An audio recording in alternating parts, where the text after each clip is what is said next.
All right. Hello, everybody. Welcome to the podcast with no name currently. During this podcast, we're going to be coming up with a name together. And today, I'm going to redo that beginning part. Okay. 100%. Let's go. 100%. Let's go. Redo. I never did that. Hello, everybody. Welcome to the podcast with no name. My name's Ryne Vera, prolific VTuber extraordinaire, no longer at least. And today we have the lovely... That's you. No name, no last name, from OsoroiCode on Twitch. A maid cafe themed VTube channel. You have no name? That's about it. I don't have a last name. I'm just Molly. Yeah. Yeah, you got no last name. I don't know how you came up with a last name. Everyone has one, but I'm just like, nah, Molly's fine. Think of aloe vera. Dun, dun, dun, dun, dun. I literally never thought of that until you just said it. There's literally a model named aloe vera. So your name is first name Ryne, middle name Aloe, last name Vera. No, it's Ryne F Vera. Ryne fall damage Vera. Because I keep dying the fall damage. Bro, same. Bro. Honestly, fall damage is my nemesis. Platforming games. Molly fall damage for office? That would actually that actually sounds like a valid name. Molly fall Maybe damage. I'll make it canon then. I'll put it on my birth certificate. Yes, do it. I dare you. Molly fall damage. Oh my god. And everyone would know where it came from too. They'd understand. No, they wouldn't. They would guess. They'd be like, "Oh, where'd you get fall damage from? From taking all this fall damage?" They'll never suspect that Ryne F Vera told you how to do it. It's a family name. It's named after my grandma. Grandma fall damage. Yep. She died by breaking her hip while tripping. Oh, wait, that could actually happen. That's kind of sad. It is, but it's also kind of funny because it's technically fall damage. It is true. That's why you need to have your life alert on there. You press your button. I've fallen and I can't get up. Okay. Oh my god. What were we even talking about? What was the topic of this supposed to be? Okay. I don't think it was old ladies falling downstairs. That's definitely not what we were supposed to talk about. Nonsense. We've been talking about old ladies falling down the stairs. That's the goal of this. No, I'm kidding. It's a free country. I feel that. Yeah. Okay, Molly. I'm bad at coming up with names. I know you're being forced to come up with names by me, who's bad at making names. So we're gonna come up with a name for this. By the end of this, we're gonna come up with a name for this podcast. Whether it be now or at the end or some mid-in-between point. Already giving me anxiety. I know, Good job. Giving me anxiety trying to remember the name. You know how hard of a time I had just coming up with the name Molly? Because it was like a 2 or 3 week scenario. Just trying to think of a first name. Like, oh my god. And I just named myself after a drug, so I don't know how creative that is. Didn't you say you did that on accident? That was 100% accident. I was just trying to think of like a cute, like non-Japanese, maybe Irish name. And I was looking at like baby name lists and I saw Molly on there and I'm like, oh, that's adorable. And now people keep making jokes about doing Molly. Shall we say? And go no further. But yeah, it's great. It's awesome. I'm so glad. They're gonna be doing Molly. I can only picture. Like, wow. I can only imagine like the hypothetical situation. You have like a boyfriend or girlfriend, whichever way you swing, and they go, "I'm doing Molly." Unfortunately, yes, that's the situation I brought upon myself. It feels great. Feels good. Well, I guess it still beats being called a femboy.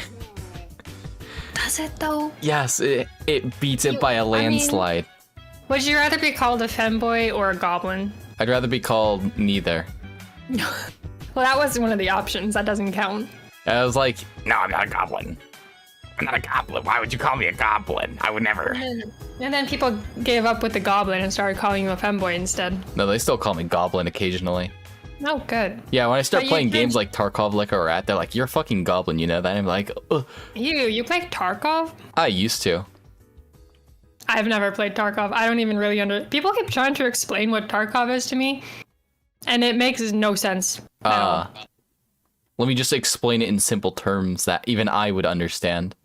All right. It's like a bunch shooting, of gun. but survival. Yeah, it's just a bunch of Russians running around, just gathering garbage as one does, you know, because it's Russia. And really complicated guns. After that, all you need to know is Anuchigi Briki Damki. And that's it. That's all the knowledge you need. That's all you need to know. I'll try to remember in case I ever decide to play, which will probably be never. Oh, Escape from Tarkov? Sounds way too hardcore. Oh, you think? A little bit. The way people explain it to me, but I don't know. I mean, it is really hardcore because, like, you can die just by simply getting shot in the leg and bleeding out. You can also die from not having enough water. So, it's give and take there. Yeah, interesting. Survival in that game is really hard. But it's fun when you figure out how to play it, but it's not fun when you don't know what you're doing. Learning. Yeah, it kind of reminded me of, like, DayZ. It's like zombie survival thing. It's like DayZ, but without zombies. It's DayZ without zombies? Yeah.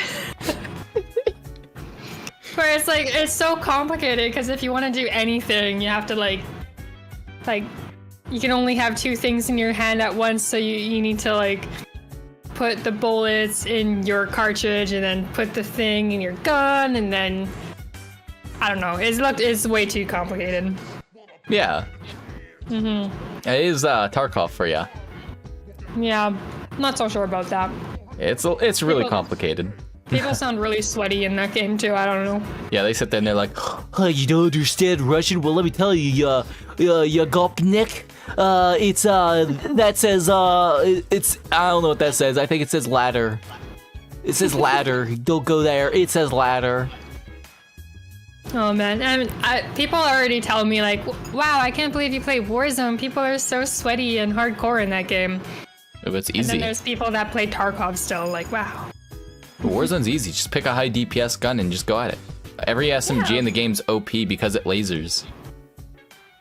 You know what? I always just play with AR and sniper for some reason, and people keep shitting on me. Like, literally in stream, people are shitting on my loadout. And then just the game in general. And I'm like, well, why are you here? Like, just, like, pick a different channel. It's not that hard. Oh, man, I had similar. When I used to play, when I streamed Library of Ruina over on Twitch, everyone would be shitting on my card deck. They'd be like, oh, what is that? And you're like, what? Why do you have one of every different card? Like, I need that variety.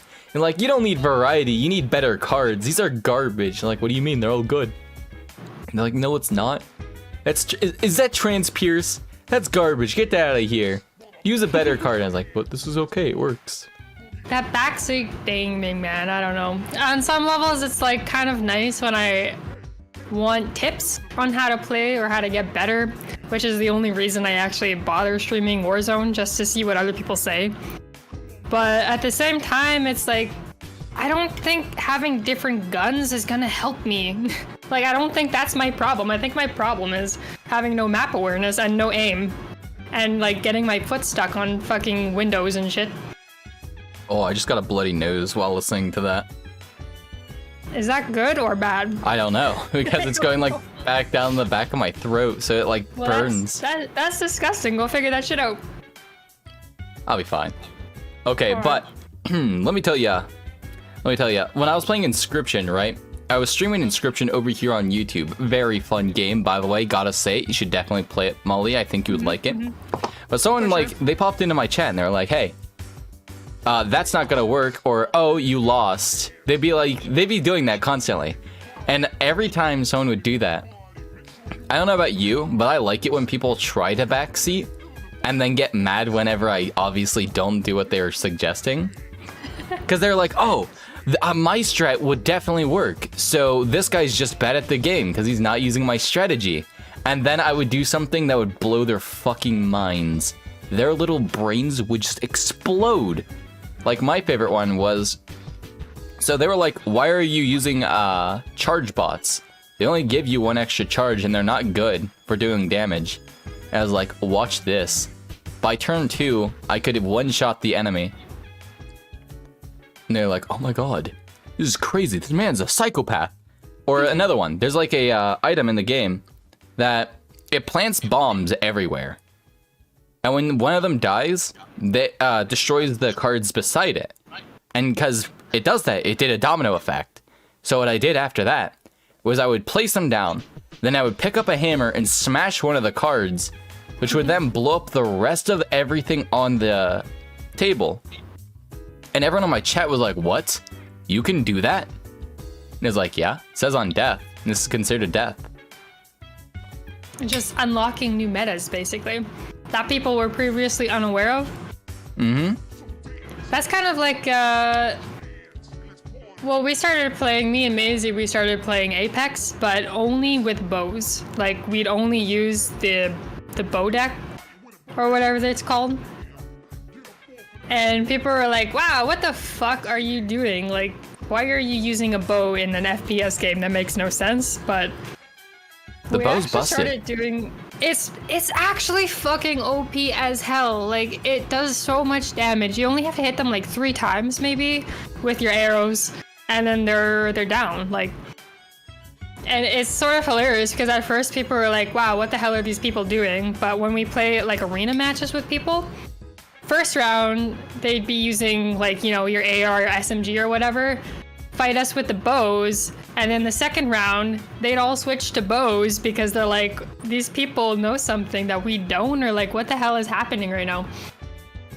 And it's actually so much fun playing Apex with bows only. It's like a different level of satisfaction. I can't explain it. No, I get that. Playing a game in an unconventional way is a bit more fun usually.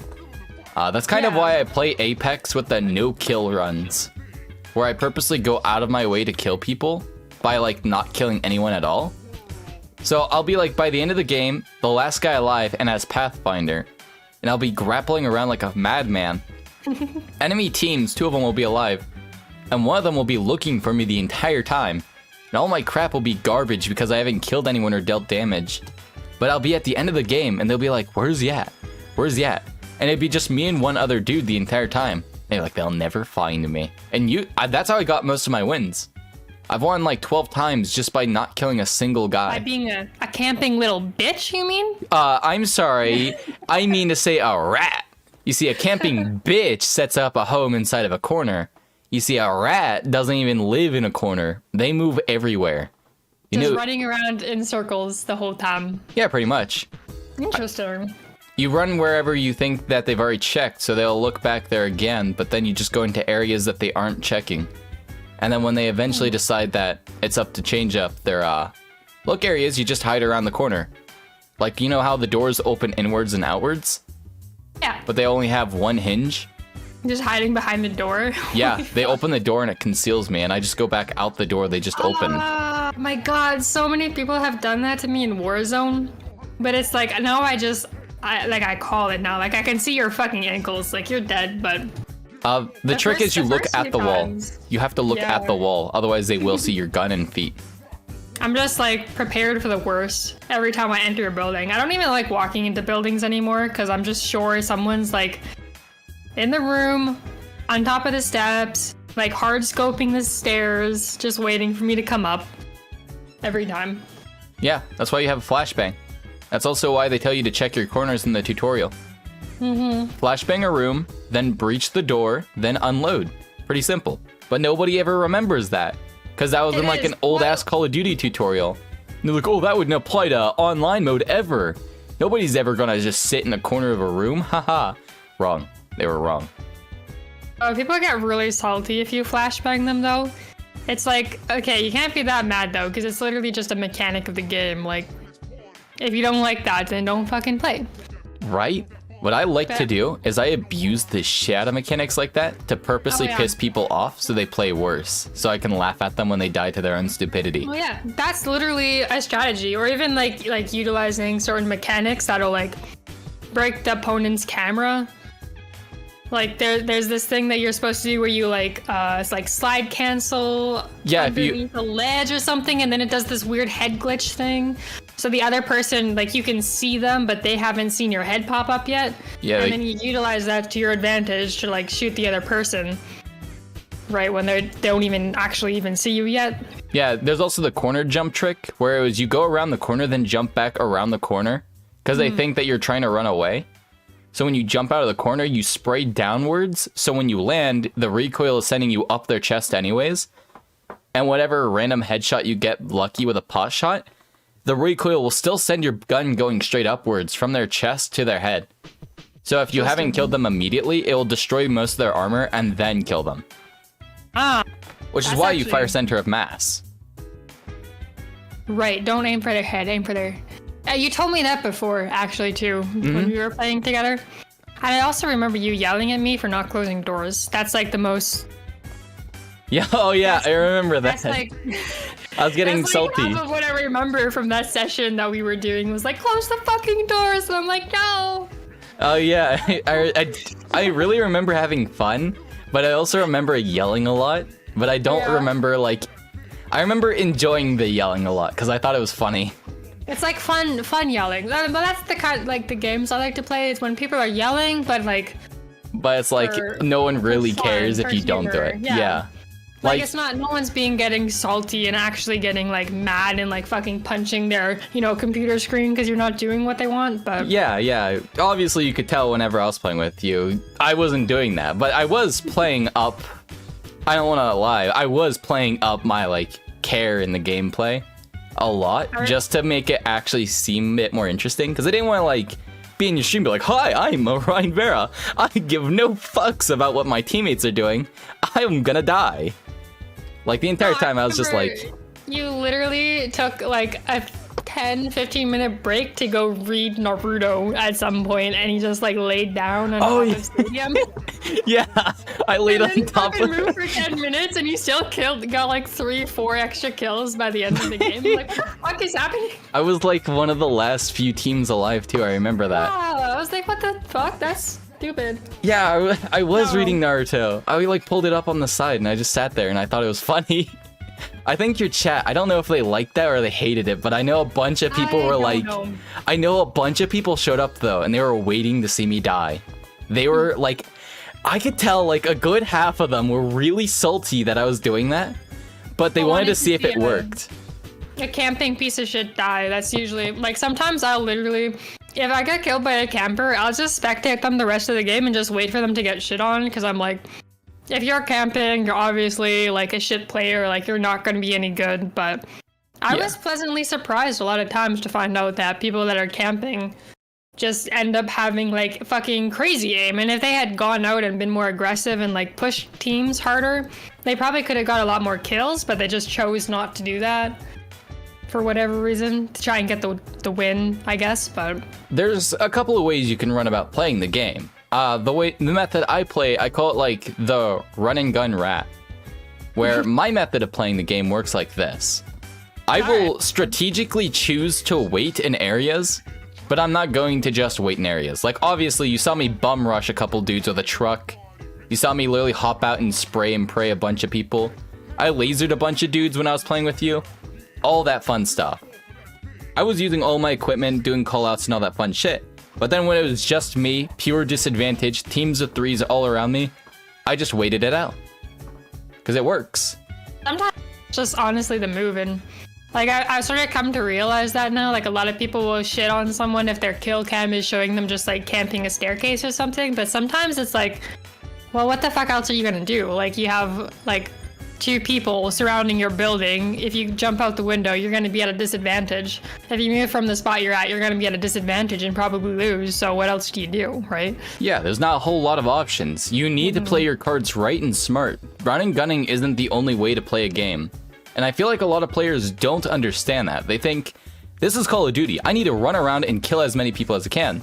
But they don't think, I have an objective to survive to the end first, then to get kills to make it work. Not, I need to just min-max damage.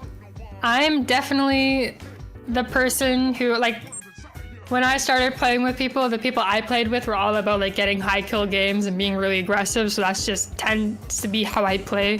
So I have a really hard time, like, just hanging out in one area or one house the entire game.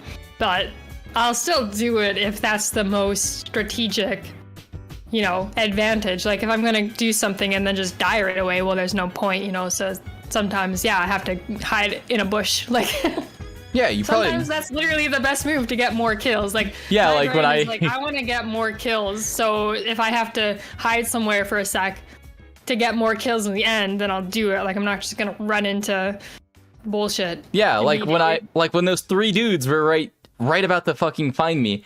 I was in the plaza square. I jump inside of a bush. They go there. I pop the first dude, run around, pop the next dude. Did I die to the 3 guys or did I kill them? I don't remember if I killed all of them, but I know I killed 2 of 3. And you take most of them with you, then that's good enough. Like, yeah. I definitely have played with people too, like, and one reason why I end up playing solos more than I do with, like, duos or quads or whatever is because some of the people I play with are, like, they're always yell at you if you're not there with them when they're pushing a team, but, like... They never call it. Yeah, they can literally see you on the map. You're, like, 3 buildings away from them. Like, you're nowhere fucking close to the team that they're fighting. And they just engage them immediately because they think you're just gonna somehow fucking teleport beside them. I'm like, that's not how it works. Like, don't yell at me for not being beside you when you can literally see that I'm not beside you and then get mad at me for not having map awareness. Like, bruh. Yeah, my exactly. legs can only go so far. Like, I don't know. Man, we should play Warzone again. I think that was fun last time. Okay, did you actually have fun though? Because yeah, I was like... I had tons of fun. Like, I may have like... Again, I did say it briefly, but I was just upplaying my emphasis on, like, getting salty about certain aspects. But you could tell I was just shitting on the game. Like, when I just sat there and waited, you know damn well I was fucking around. I started reading Naruto. That I could... Yeah, I kind of figured that, but... Like, I figure at some point you were getting mad, so I didn't want to, like, be like, oh, we should play Warzone again, buddy. And you'd be like, oh, he's gonna rat it. Honestly, so many people shit on Warzone so hard that I've gotten to the point where I'm like, I don't even know if I should ask people to play this game with me because they might just be humoring me. Or, like, even streaming, too. Like, I feel kind of bad because sometimes I'm like, I don't think Maisie likes this game at all. But if I ask her to stream, she'll stream with me, so I guess that's okay. Ah, true that. I do remember when it was all 3 of us, Maisie was like... I know she's like super quiet normally. I watch your guys' stream and she's like usually super quiet. But like, yeah, she was extra quiet whenever I was around. Yeah, I noticed that too, and I obviously feel bad. She basically, like, she can be outgoing, but it depends on who she's with. Like, because I think you guys had never actually talked or, like, formally met before, so it's sort of like, you know, if she feels like she's intruding on a conversation, then she won't, you know, so... Yeah, I just kind of don't know how to, like, be like, oh, hi, Maisie, I am Ryne, the chuckle fuck who played with you guys that one time. Like, yeah, how do I introduce myself to, like, the duo? Like, I knew of you because you would watch my streams before you started, like, going hella hard on VTubing. But she doesn't know me in the slightest. For all I know, I could be, like, Larry Crack Dealer, selling crack on the local market. Yeah, honestly, I'm like, I didn't realize that until, like, right before we started streaming, and I'm like, you know what, this might not go super well. But it was too late at that point.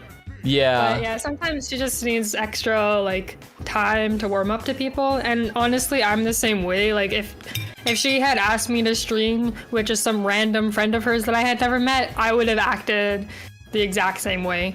Like, I would not know what to do with myself. Yeah, collabs can be awkward like that, honestly. Oh my god. I haven't even really put a lot of effort into trying to collab with other people just because... Oh my god, it is actually... Let me tell you, right? It just is actually bad. Like, yeah, okay, let me... I'm gonna pull up, like, in post-editing, I'm gonna pull up a bunch of screenshots of looking for friends, teehee, VTuber things, or looking for collabs. I never did that. Dude, I did that a couple times to see, like, would I get any interaction? The answer is no. I got 0 interaction. Aw, rip. Yeah, like, nobody interacted with it. Not a single soul on the planet. And then I'm like, alright, so I'm using the hashtags, literally copy and pasted what someone else did. Why is mine not getting any attention? And then I was It's like, literally just luck. I don't know. It's so weird. I want to say it's luck, but there's like a reoccurring trend between these. They're either fairly popular, or I don't want to be that guy, but there are definitely a lot of lady VTubers, or the ones with the lady avatars, or femboy avatars that get the attention. And then there's like, you know, normal ass chuckle fucks like me who just come out and they're like, hey, I want to make friends too. No, get back in the fucking box. I'm like, oh god. Get back in the hole. Yeah. Yeah. Honestly, like when we first started like trying to promote ourselves on social media, like Twitter specifically, we really didn't get a lot of interaction, and it was just like all it takes is one random post that could be super generic, like literally just, I think ours was like, hey, I'm too embarrassed to have friends, but if you want to be friends, then be my friend. And then we got like fucking went viral for literally no reason. Like, and you've seen like other people make that exact same kind of post and get zero interaction. And so it's just, you know, you can't take it super personal, because I think it's honestly a lot of randomness that goes into it. Like, someone retweets and then the other person retweets, and it's just that kind of luck carries on and snowballs. Yeah, it's the whole snowballing effect, but it's hell. It's cancer, man. It sucks. Dude, I tried like actually setting up collabs with people I've met over like on Twitter who followed me before. I reached out to some people who followed me and were like, hey, you follow me, so you're aware of my content, and I've been lurking your content a little bit. I liked this. Would you maybe like to do a collab? And the most responses I typically get are, yeah, sure, that sounds cool. And then I like come up with plans and shit. I'm like, are you cool with this? And they'd be like, yeah. The day of would come, I'd hit them up, be like, you still cool with this? And I'd get no response, and I'd be like, all right, well, guess I'll die. Are you literally talking about me and this podcast? Because I swear to God, that's exactly what happened. Listen, that's not exactly what happened. There was a little bit more. It was a lot more like schooling stuff came up, and we already had everything planned. And then you did mention it a couple times ahead of time. You were like, hey, I got like school and such, so I might have to miss this a couple times. And I was like, that's fine, I understand. Like, you even messaged me about it. You were like, yeah, schooling is coming up, I'm sorry. And you're like, no, it's fine. Yeah, I think we were talking about doing this for like a month and a bit or something. But I feel like the difference is I think that we both really wanted to do it and just like legitimately didn't have time. But some people are just like, they say, oh yeah, that sounds awesome, just to like humor you for a bit, and then just like never actually talk to you when it's time to get stuff done. Yeah, it's kind of situation. It hurts my soul every time I have like, oh hey, how, or like, oh my god, can we talk about how bad it is to try to make friends as a quote-unquote VTuber? Like, listen, I'm gonna say it right here and now for anyone who is at home and thinks, wow, I could make friends with all the VTubers I know. The answer is a majority of it is no. There's a couple that will be your friend. Some of them you do have to actually get to know them like real people. You know, you can't just appear and be like, yes, we're friends now because you made that one Twitter post.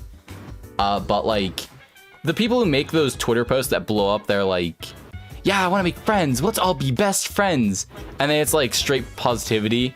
But then you like look through like the comments after like 4 or 5 people that you clearly know that they know. Like, you can look into their social media history. You could like look at previous tweets. You could literally look at their Discord. You could see like in their Twitch or YouTube streams or videos. See, they've been friends for a little while, and those are the only ones who get responses. And then everyone else gets no response. Like, it's one thing if the tweet blows up. It's another thing when you see like even the smaller ones where there's only like 20 comments. And that's a readable amount in my opinion. And like the tweet was posted like 24 hours ago or like 3 days ago, and that's like where it caps out at. And then they like, you scroll down it and they've only reacted or like, you know, responded to a couple of them. And you have questions. You're like, what? Are they actually like going to meet? And then you like watch it for a little bit and you lurk and you're like, maybe they are making friends.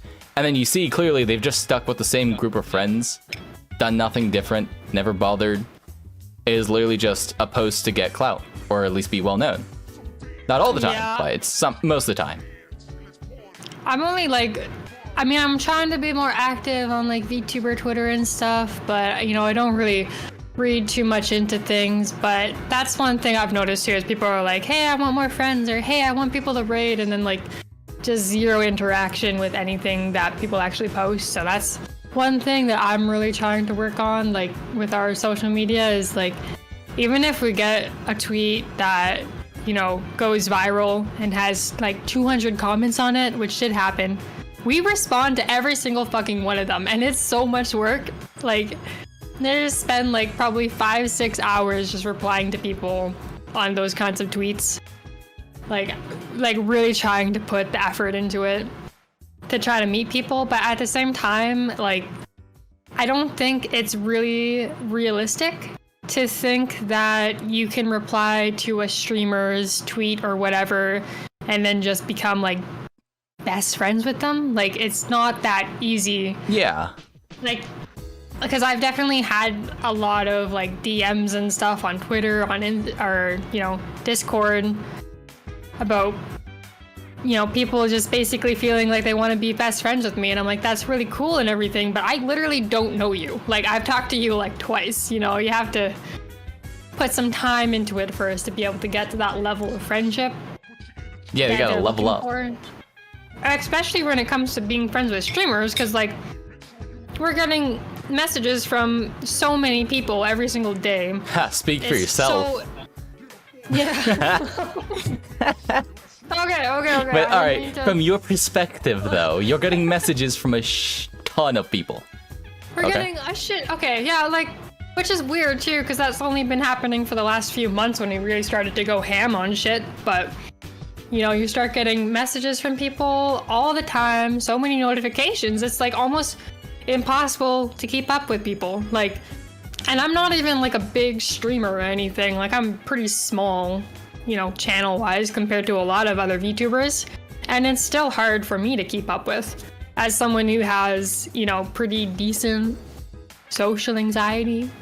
Yeah. You know, who gets pretty nervous talking to people all the time. Like, even just getting a few, you know, DMs every single day can be overwhelming. Like, which is why I prefer people to, like, you know, join a Discord server or something like that, so you can answer, you know, 20 people all at the same time. It's just way more stress-free than trying to answer every single DM.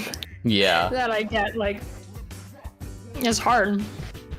I have like, see, I don't like ever get DM'd or anything. My general friend group is like, it's my 3 friends, or we're like the 3 idiots. So my 3 friends and I, we just do crap occasionally. We'll just do whatever. Nice.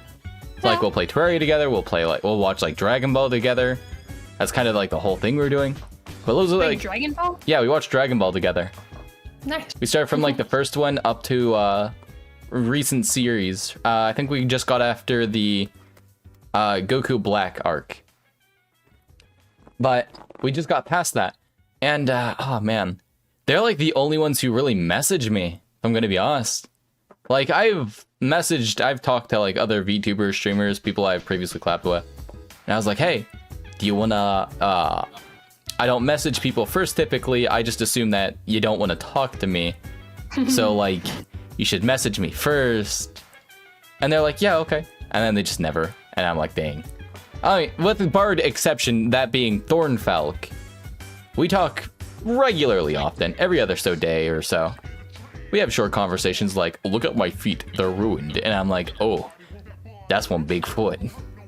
And then there's like Lunkki. He pops by every so often. I pop by every so often on his stuff. And we chat, and sometimes we like plan things, like catch these hands. It was like an original series we both came up with. I've seen that. I don't think I actually watched it, but I definitely seen it. I pitched the idea to Lunkki, and Lunkki was like, yeah, I was having the same idea. So it was like this great moment where we both were like, yeah, dude, this is a great idea. I would love to do this. And so we do that. We come up with it. We're like all set together. We literally do Mortal Kombat first. And we like make an overlay. We're like discussing it constantly. We're like on this idea, and it's crazy. And it was so much fun to do Catch These Hands. And then both of our channels did really well as a result of it for like a good while. And then like popular streamers like Mary Weatherly and what was their name? I don't remember.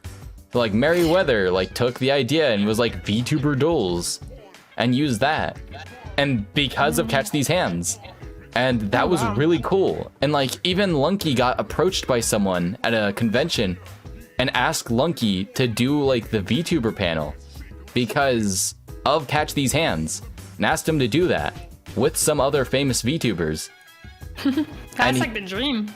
Right? I told him that. I was like, dude, congrats. I just want to start a trend. I want to start a trend so hard, but man, it's it's all luck.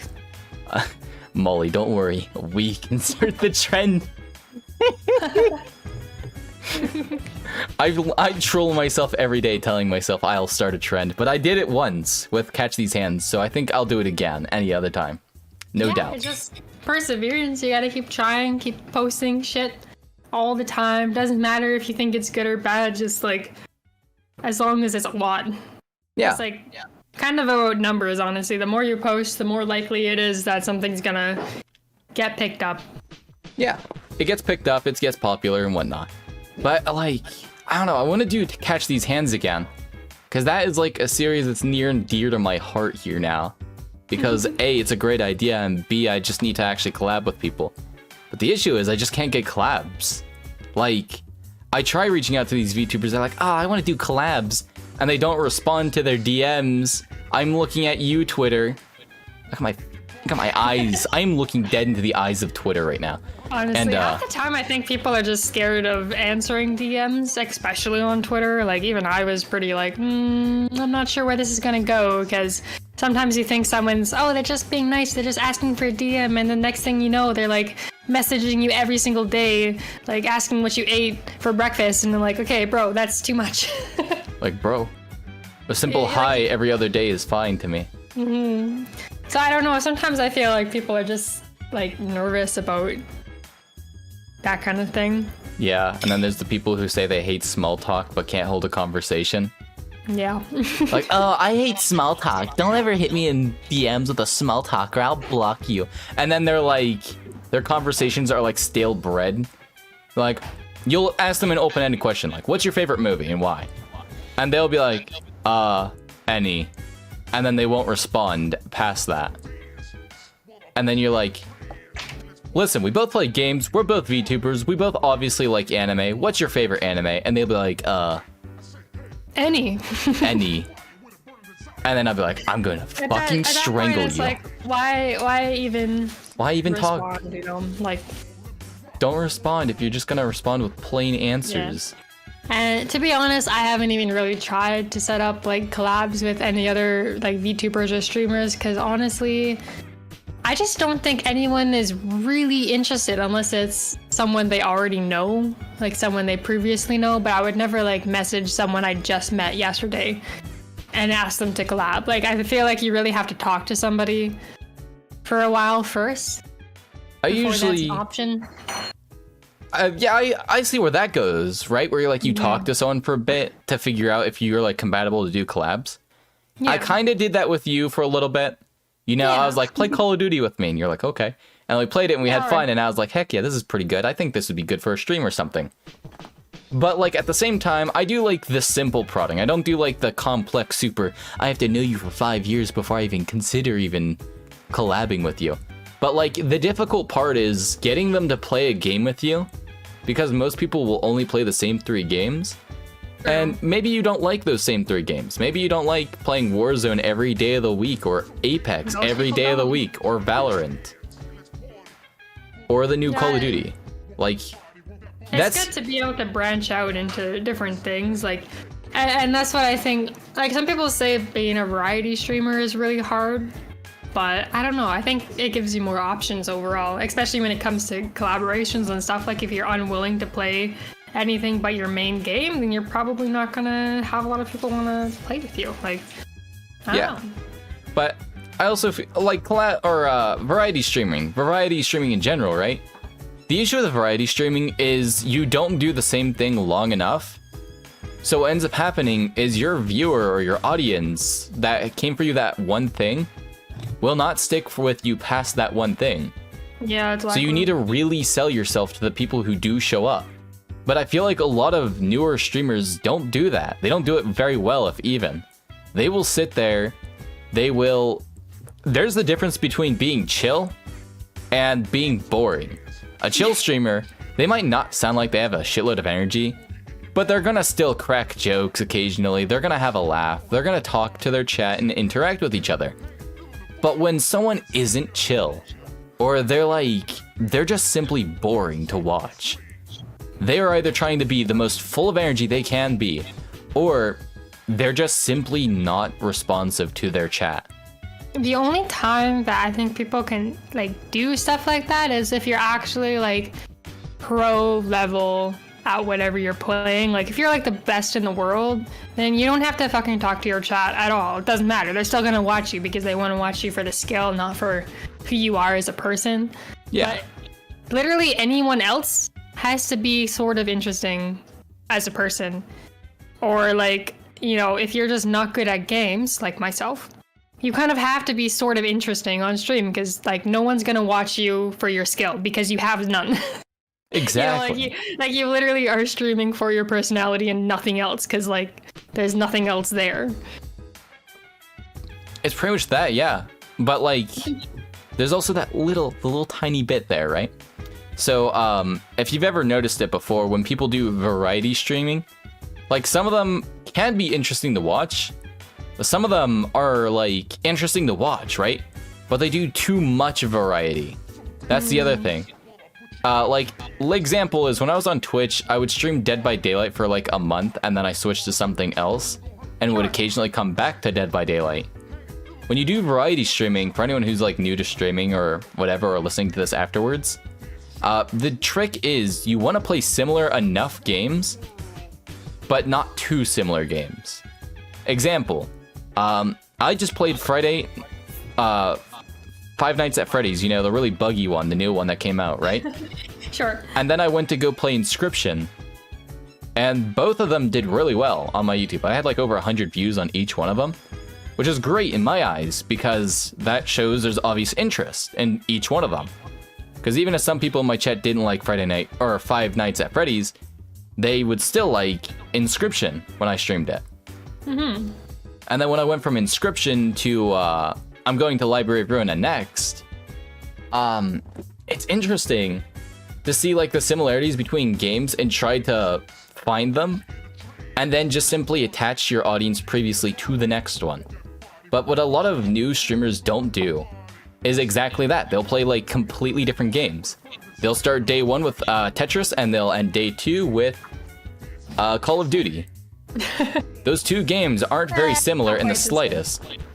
Like, if you want to go to Call of Duty, you would need to buffer it with something like Portal, the first-person shooter puzzle game. Or something, do a different puzzle game, another puzzle game, then an FPS puzzle game, then a FPS. Pretty simple. But players, they don't do that. They just go straight to the other one. So it doesn't create a good buffer for their audience, so they don't get a good feel for you. They just get a feel of, you just played a game I like and just stopped, so why do I want to watch you? Makes sense. I mean, yeah, I guess I'm honestly kind of guilty of that too, because we just sort of jump around from game to game, depending on what we're feeling like, but the longer we go on, the more we kind of come up with, like, staples. Like, we have our staple games, so mostly Apex, and, like, more Apex, honestly. Yeah. I saw your, like, last few streams were all Apex.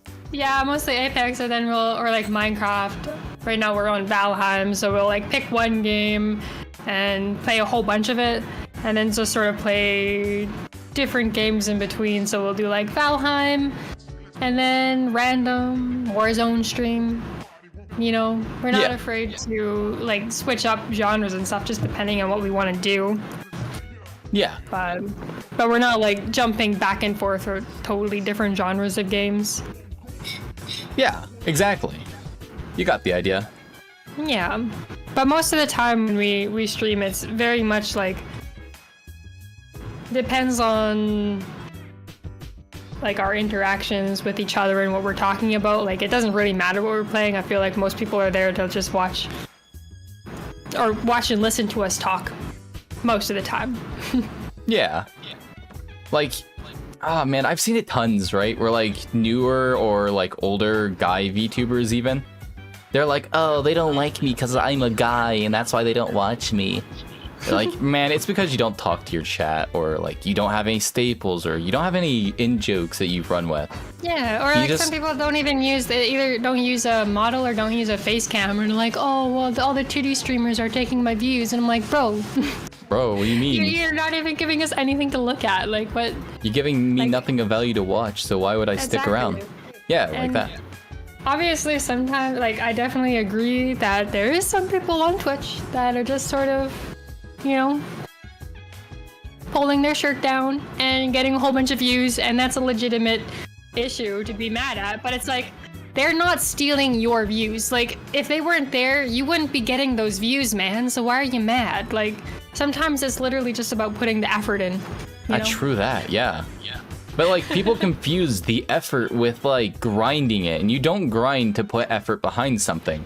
When you stream for like every day of the week for 8 hours, that's not making a better stream. That's just simply putting shit up and hoping someone's gonna watch it. Exactly. Sure, it'll work for a little bit, but it's not gonna work for very long. It's just playing quantity, but you have to be quantity and quality. It has to be an actual, like, good ass stream. You have to be promoting yourself other places, not just streaming. Like, promoting yourself on social media is so important, and it, like, on some levels it sucks, because, like, yeah, maybe your stream is really awesome, but if you're not promoting it anywhere else, no one's gonna see it, and now it doesn't matter how good your stream was, right? Now, I will argue this, though. Speaking from experience, though I may actually just be the exception, not the rule, a quality stream will do you leagues better over time, but not at the exact moment.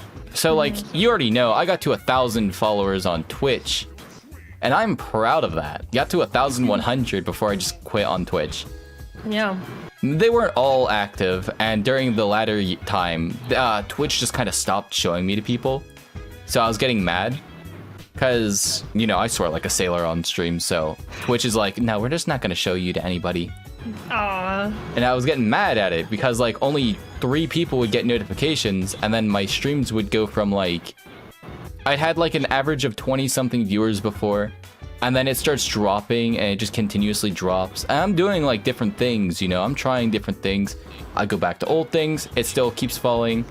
And it's just a matter of like Twitch and what they were doing at the time, which killed my audience, because my audience was like hellbent on like actual cybersecurity and things like that. And I was like pounding that info into them. I was like, if Twitch gets hacked, you know, make sure that your private business accounts aren't actually linked to Twitch, because if Twitch gets hacked and your social security number's on this, that's up in the air, and that's no good.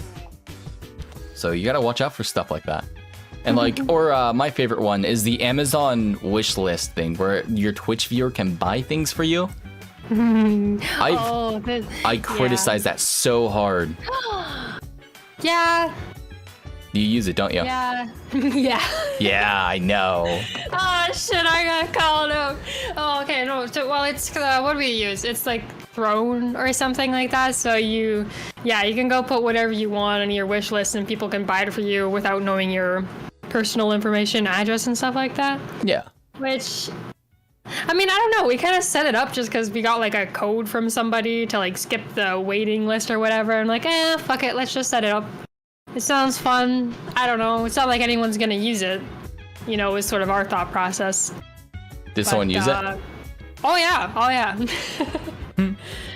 So it was, well, mostly for, I guess, joking purposes, trolling purposes, which is fun. But I mean, I would never actually like expect somebody to use that. Like, I don't understand why people want to spend money on streamers.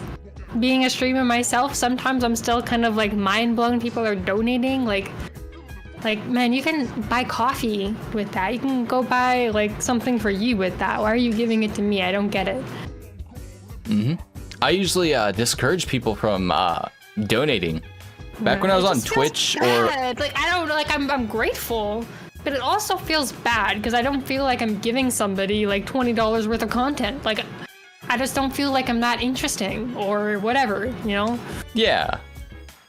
I had like my issues with the whole system of you buy something on Amazon and have it sent to this person.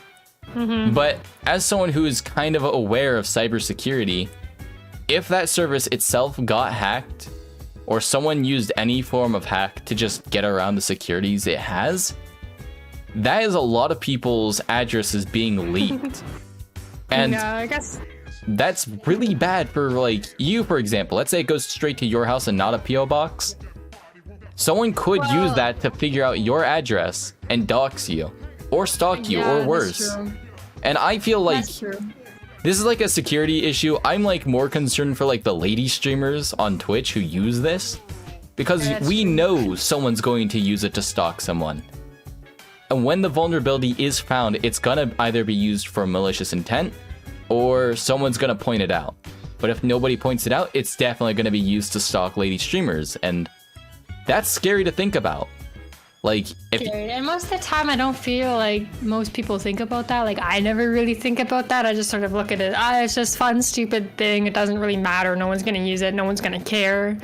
Until someone actually does care, and then you end up in a lot of shit. But so thankfully I was thought a little bit ahead, and I set the addresses to my mom's house. Your mom gets doxxed. Genius strategy. Sorry, Mommy. I'm sorry, Mommy, but she can deal with it better than I can, so I don't know. So like someone approaches your mom's house like, are you Molly? Actually, okay. Oh, you're the truly anime maid waifu, Molly. The funniest thing about this though is that so the person that bought us stuff from our throne list bought us like this, and I put it on as a joke. Like I added this weird like skanky outfit to our throne list as a joke so I could make a funny post about it, and then I forgot about it. Never thought anyone would actually look at it, and then this person bought it. And now it's getting sent to my mom's house, and I'm like, oh my god. Send it. Mom, please don't open that. Like, oh. Please do me a favor and send me an unboxing video when you get that. Holy Please. shit. Sure, yeah, I gladly. It's probably gonna be a while, but it's sort of hilarious. Listen, when it shows up, I would very kindly like to request that unboxing video of it. I don't even know what to do now, because I'm like, oh my god, you spent like, what was it, like $30. Oh, it's only 30 bucks. This fucking stupid thing, and now I don't know what to do with it. Hang it in your wall. I'm like, should I put it on, or like... Do you think it looks good? Like, I don't know. Well, it looks good. Probably not on me though. You said it's. You described it as skanky, so like I imagine this is something that's like really revealing. It's like you ever seen those like arts of like girl in like cow bikini? Oh my god, you did not. Oh my god. No, but it's better because it has like a little apron too, so it's sort of like a maid themed thing, and I'm like, that's so funny. But now it's become reality, and I'm not really sure what to do. Send me an please. I really request of you. Can you what? No. Record I'll and send it. How about this? I'll forward you the package, and you can put it on, okay? And then put it on your OnlyFans, all right? But no, you're supposed to be the one with the OnlyFans. No, it's you. I knew it all along. You'll make millions, I promise, and then you can... All I ask is 15% of the income. 15% of the income? You gotta be my manager 15%. Then. Yeah, for sure, definitely. Alright, you're my manager now of my OnlyFans. Here's the deal. Said live. We have this on recording, so yeah, this is legally binding now. This is, a legally binding verbal contract. So basically what happens is I send you outfits, and you put them on, and you can't say shit about it. Okay. Easy. Alright. Yeah. If you actually do this, I would literally go deal, and then just see how far this would go. This should be funny. Contemplating sending you a maid outfit for like so long, just because I think, because you're always like, if somebody buys me it, I'll put it on. I'm like, oh, okay. Careful what you wish for, Ryne. I don't know. I would just like just because it's you, I would do it. I got the contacts. I know where to find shit. Okay. Okay. I'm ready. I'd do it. I'd do it. Nice. I'd do it. Oh my god. I know you would. I'm pretty sure you put on a dress before. I feel like that was a stream one time back in the day. Yeah, I did. I wore a gothic Lolita dress because I was paid. So basically, they bought the dress, right? They gave me the money to buy the dress to send it to my address. Then on top of that, they gave me money to put it on for on stream. And I was laughing my ass off, but I got so many donations because of it. Like, I was wearing a wig, I was playing Getting Over It. A friend at the time posted it everywhere. And then after that, I had so much money in donations. I got like $500 in donations from that. Holy fuck! That's what I crazy. said! Yeah! What the hell? I was like, oh my god, why? I'm never doing more this than again. I've made in the entirety of my like year and a half of streaming. I'm sorry to tell you this, but I may have actually at some point made more money than you streaming. Holy flat fuck. dab. See, that's that. If I put on a Lolita dress, nobody gives me shit. So I don't know. See, I feel like that's the one power I got by looking like my mom. Older men hit on me, but on the upside, I also have the special ability to pull off the femboy gimmick well. On the upside, I look good in a dress, so Yeah, you know, exactly. give and take a little. Exactly. I tried to watch that stream, but my internet was crapping out, and I was sad. Which stream? The fucking dress stream. Oh yeah, when I did that a long time ago when your internet was really shitty. That was like last year. Yeah, that was a whole year ago. And I made sure that doesn't get saved ever. Aww. Yeah, so you had to be there or you don't get to see it. Did you see the 2B dress stream? I don't know. Oh wait, I remember you popped up in my chat like the day after and you're like, was that yesterday? And I was like, yeah. Like, no, I missed it. Fuck, yeah, probably. It sucks. And that was back at the day whenever I was just assumed it was OsoroiCode was just 2 people and then it was just a guessing game as to who was running the account. Now I know it's like you're usually on it, so I was like, all right, so I know who's well, who. actually, we've been through some ups and downs, so now it's like 50-50 chance who you're talking to at this point. Yeah, made sense. Especially like, on our Twitter and stuff, it's like either one of us could be it. But there was a point in time where it was mostly me, but thankfully that's not true anymore. Yeah. That's good to see you guys at least got your dynamics solved for that. Yeah, it took some time. Like we had some, I feel like when you're doing a duo channel, it's not just a collab, like you literally both own the channel, that it can be a little bit difficult to sort of balance things out sometimes, but we figured it out, and now I feel like things are really doing super good, so I'm really happy about that. Well, that sounds great at least that you got things figured out. Though yeah. I know down the line, I'm not saying now, I imagine not at least, but I know down the line, sorry I burped, but I feel like down the line you're gonna have to deal with figuring out how you're gonna split the revenue. Like, oh no, well, that's some funny people too, because that wasn't even our issue at first. I feel like it was just a time motivation kind of thing, but because we like right when we first started streaming, we were like, okay, we're gonna write a contract and we're gonna both sign it, and it's gonna say like we both split things evenly 50-50. Like that was the first thing we did when we first started our stream, was figure out revenue situation.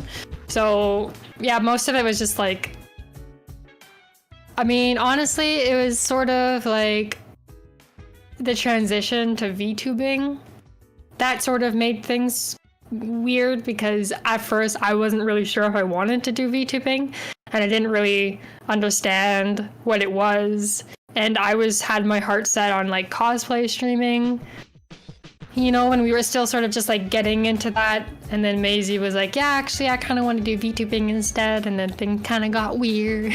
Oh yeah, I remember that. Like back in the day you introduced yourself as like the cosplay streamers. Yeah, so that's sort of how we started things, but yeah, it's not how everything goes. Things changed, and honestly, like, I don't know, I used to really want to do cosplay streaming, but after discovering VTubing and having some time to sort of like warm up to it, now I feel like this is like better long term.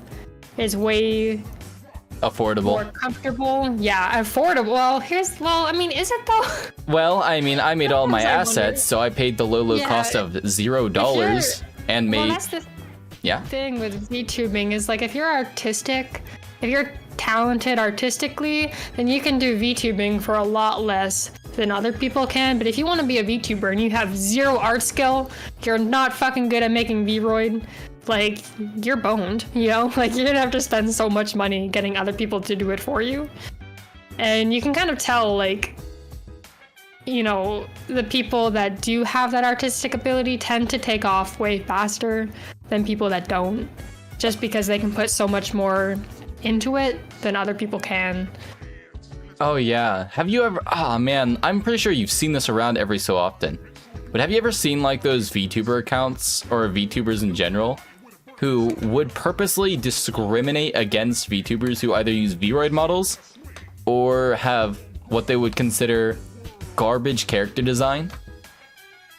I'm not sure. I mean, I know people definitely discriminate, like, or like, you know, judge people based on the model that they have, like whether it's a 3D VRoid or if it's a, you know, 2D PNG. model Yeah. or PNG. Yeah, PNG. Definitely like base their opinions on people on that. Like if you have a PNG, you know, stream, people may not even give you the chance at all. Might not even give you the time of day if they don't like what your art looks like. Yeah, it's real bad. But So oh man, it's so bad, dude. It's funny on some levels too, because I feel like a lot of people become VTubers because they don't want to be judged on appearances, and it's like, no, you're still fucking getting judged on appearances. Like maybe even worse than being an IRL streamer. It's just not judging your face; it's judging your model and judging your art. Yeah, everyone's just like, oh well, he's using a VRoid model, so it's garbage stream all around. Yeah, exactly.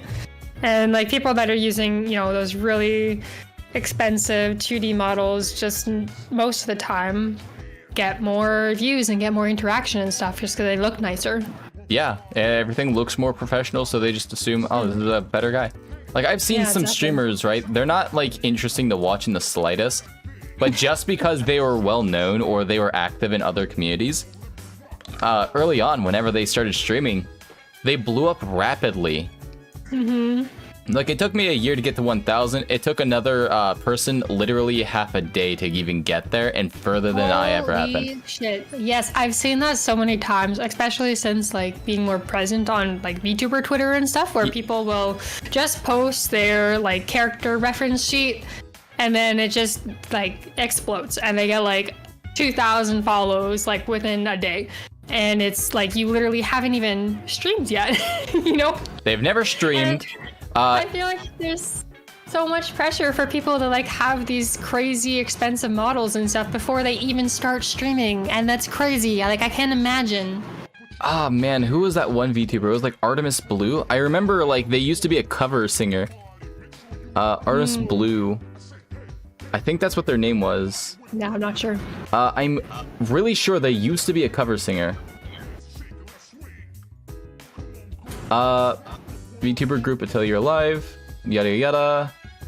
Yeah, she started back in October 2020. I remember when she started streaming, and like she blew up way past me, near instantly, and I got real pissed because it was like, I have been putting work behind getting better at this. This person literally just said almost nothing for an entire stream and just played fucking Minesweeper, and they blew up just because they were well known. I was like, this is bullshit.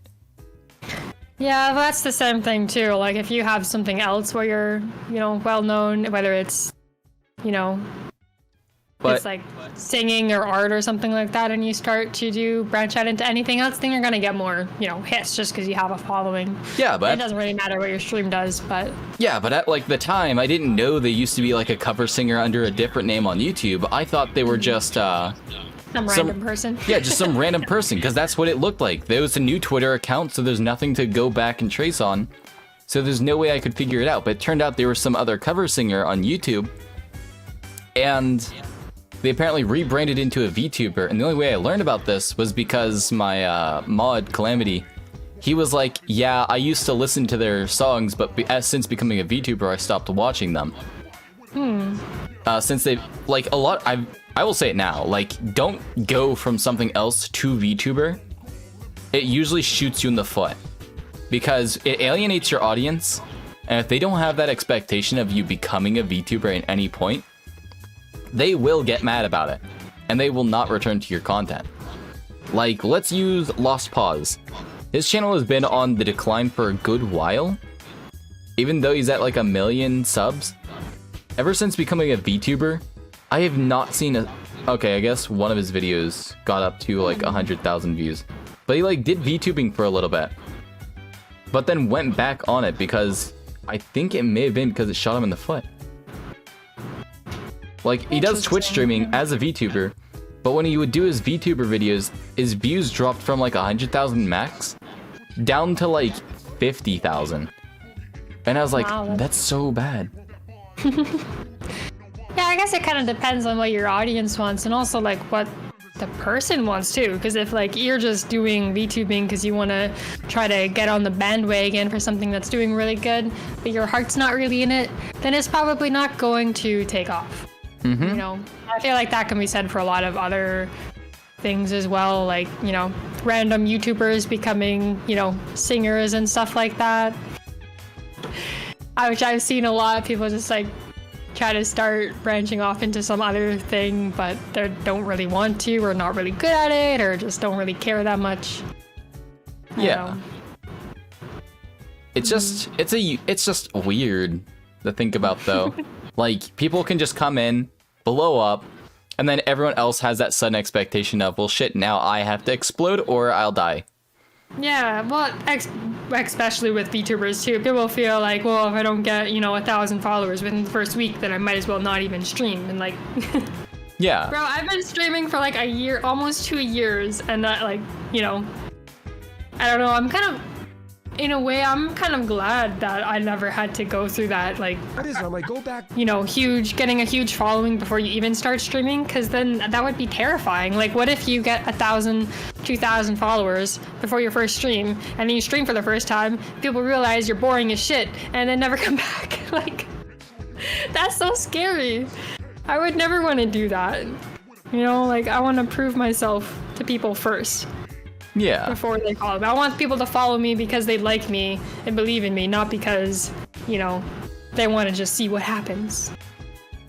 Yeah. Or because they like my model design or something like that. Exactly. That was always the emphasis with my stuff. It was always, I'm just having fun fucking around chilling. I don't care if I'm like doing high octane, high energy. I don't care what else. I just want to do whatever my audience would be like, yeah, I like this, I don't like that. All I ever ask of them, they never respond, so I typically just do whatever I feel like. Yeah. I'm like, hey guys, what do you think, what games do you guys think I should try next? Crickets. And I literally get cricket noises the entire time, and I'm like, alright, cool. Then there's like the recommendation channel. I was like, alright guys, what games you want me to... Hold on, I actually have a channel specifically called We Want You to Play. Literally the last time I got a suggestion was on the 1st of January, and it was Phasmophobia. And I got bored. For real though, you've been getting suggested to play Phasmophobia for like 5 fucking months. Yeah, and I kept saying I don't like the game. All I see. I know. Well, that's the thing too with Phasmophobia is like it's not fun by yourself. Like I would never play Phasmophobia by myself. That would be boring as hell. Even when I'm playing with other people, like it's not my favorite game in the world, but at least when I'm playing with friends, you know, they're entertaining me more than the actual game is most of the time. Man, I'm just saying, I don't have that many friends. Do I look like I have friends? Man. Kind of. Your profile picture is a penguin in a propeller hat, so wrong. I mean, It's actually a blue-footed booby. Oh. That actually is what it is. It's a blue-footed booby. Why does it look like... Oh, okay, wait, no, its beak is longer. Yeah, like he has a hat too. Alright. High quality, I know. I kept meaning to ask you, because your profile was a chicken before, and I just wanted to message you, like, Ryan, what the fuck is your profile picture a chicken? Oh, yeah, I don't remember. And then I never did, but... Oh, it's because... It's probably too complicated to explain. Oh, no, there's an actual funny story behind this. So I made my profile picture a chicken because I joined a furry Discord server to learn how to do art. And I figured if I joined a furry Discord server, most of them would be drawing porn or other things anyways. So by that logic, I could meet someone who knows how to draw in that server and ask them to teach me how to draw better. The result was literally nothing. All I did was I meet one person who then stopped using their main account and switched to their alt account. So they don't even talk on that anymore, and that's all I got them added on, so I don't talk to them. But that's too bad. It was kind of sad. But they were like, oh yeah, whatever. I was like, I'll draw a chicken. And they're like, oh, if you draw a chicken, that'd be great. And I was like, alright, cool. So I drew the picture of a chicken. I'll show it on the screen. But I sent it to you. I did it in my ever so iconic art style based on Library of Ruina, my favorite game, art-wise. And it looks great, in my opinion. I think you can even see the details and the feathers. Beautiful. Yeah, if you look close enough, you can really see like the little differences. And it's really nice looking. I was happy with it. But I drew that in the server, and then I was like, yeah, cool. And then they drew me a picture of a chicken because they saw I was drawing a chicken, and I was like, oh, I'm gonna use theirs because it looks nice.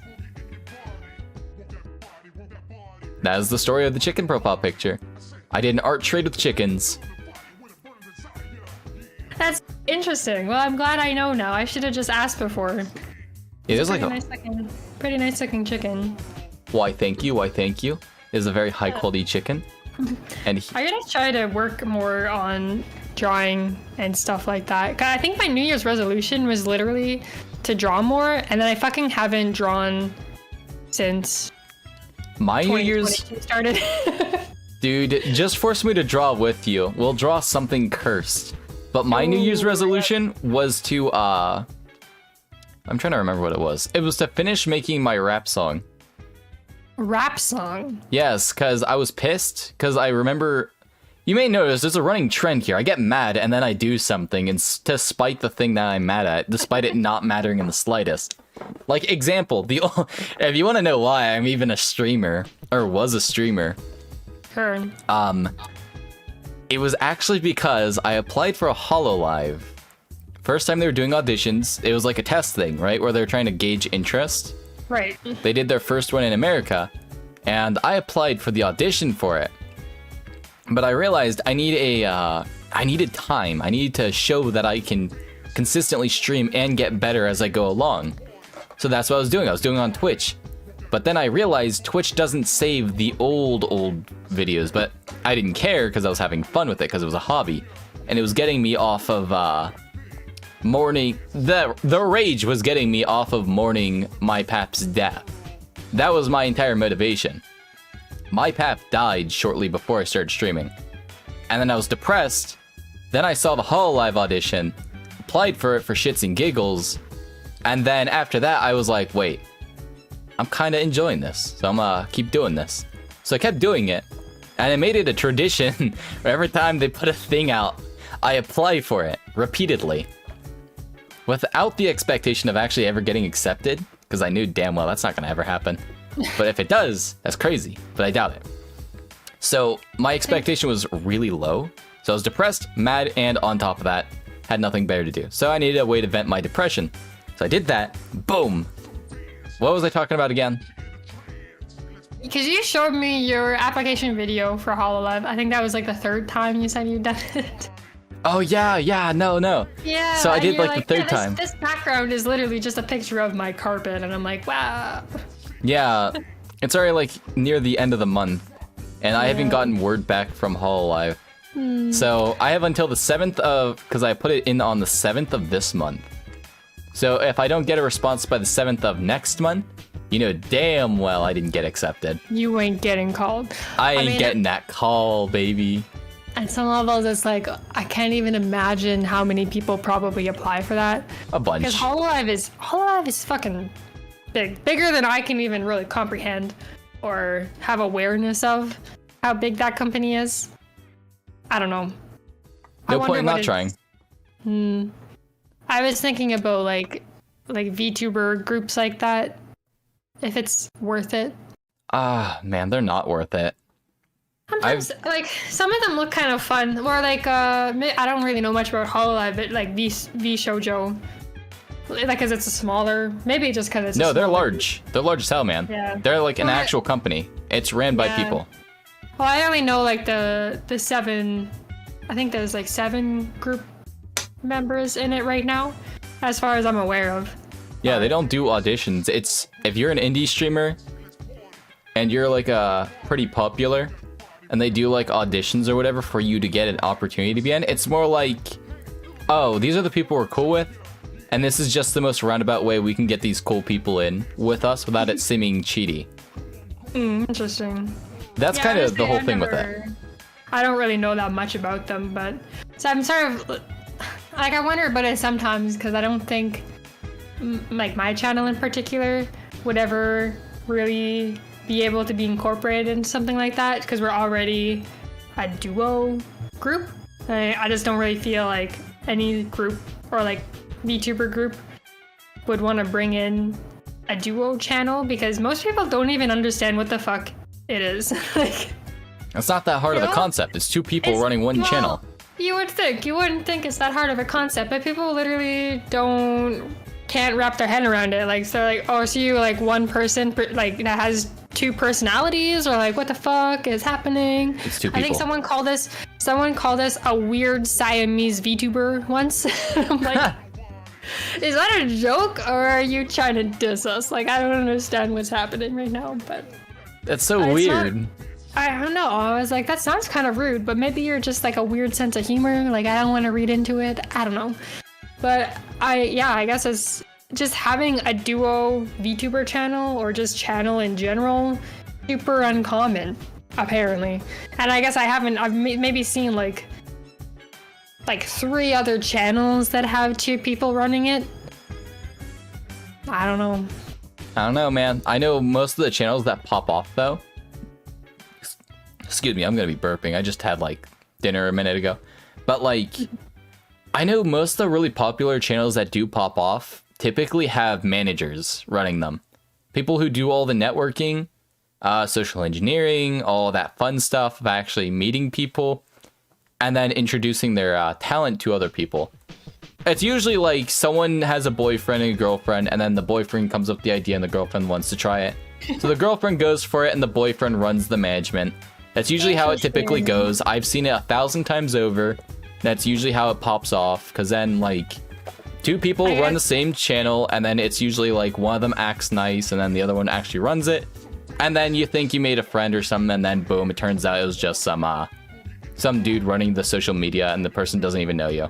And then you're like, think fuck about me. it like that, I guess Maisie is my boyfriend because she runs everything. Yeah, she's your boyfriend now.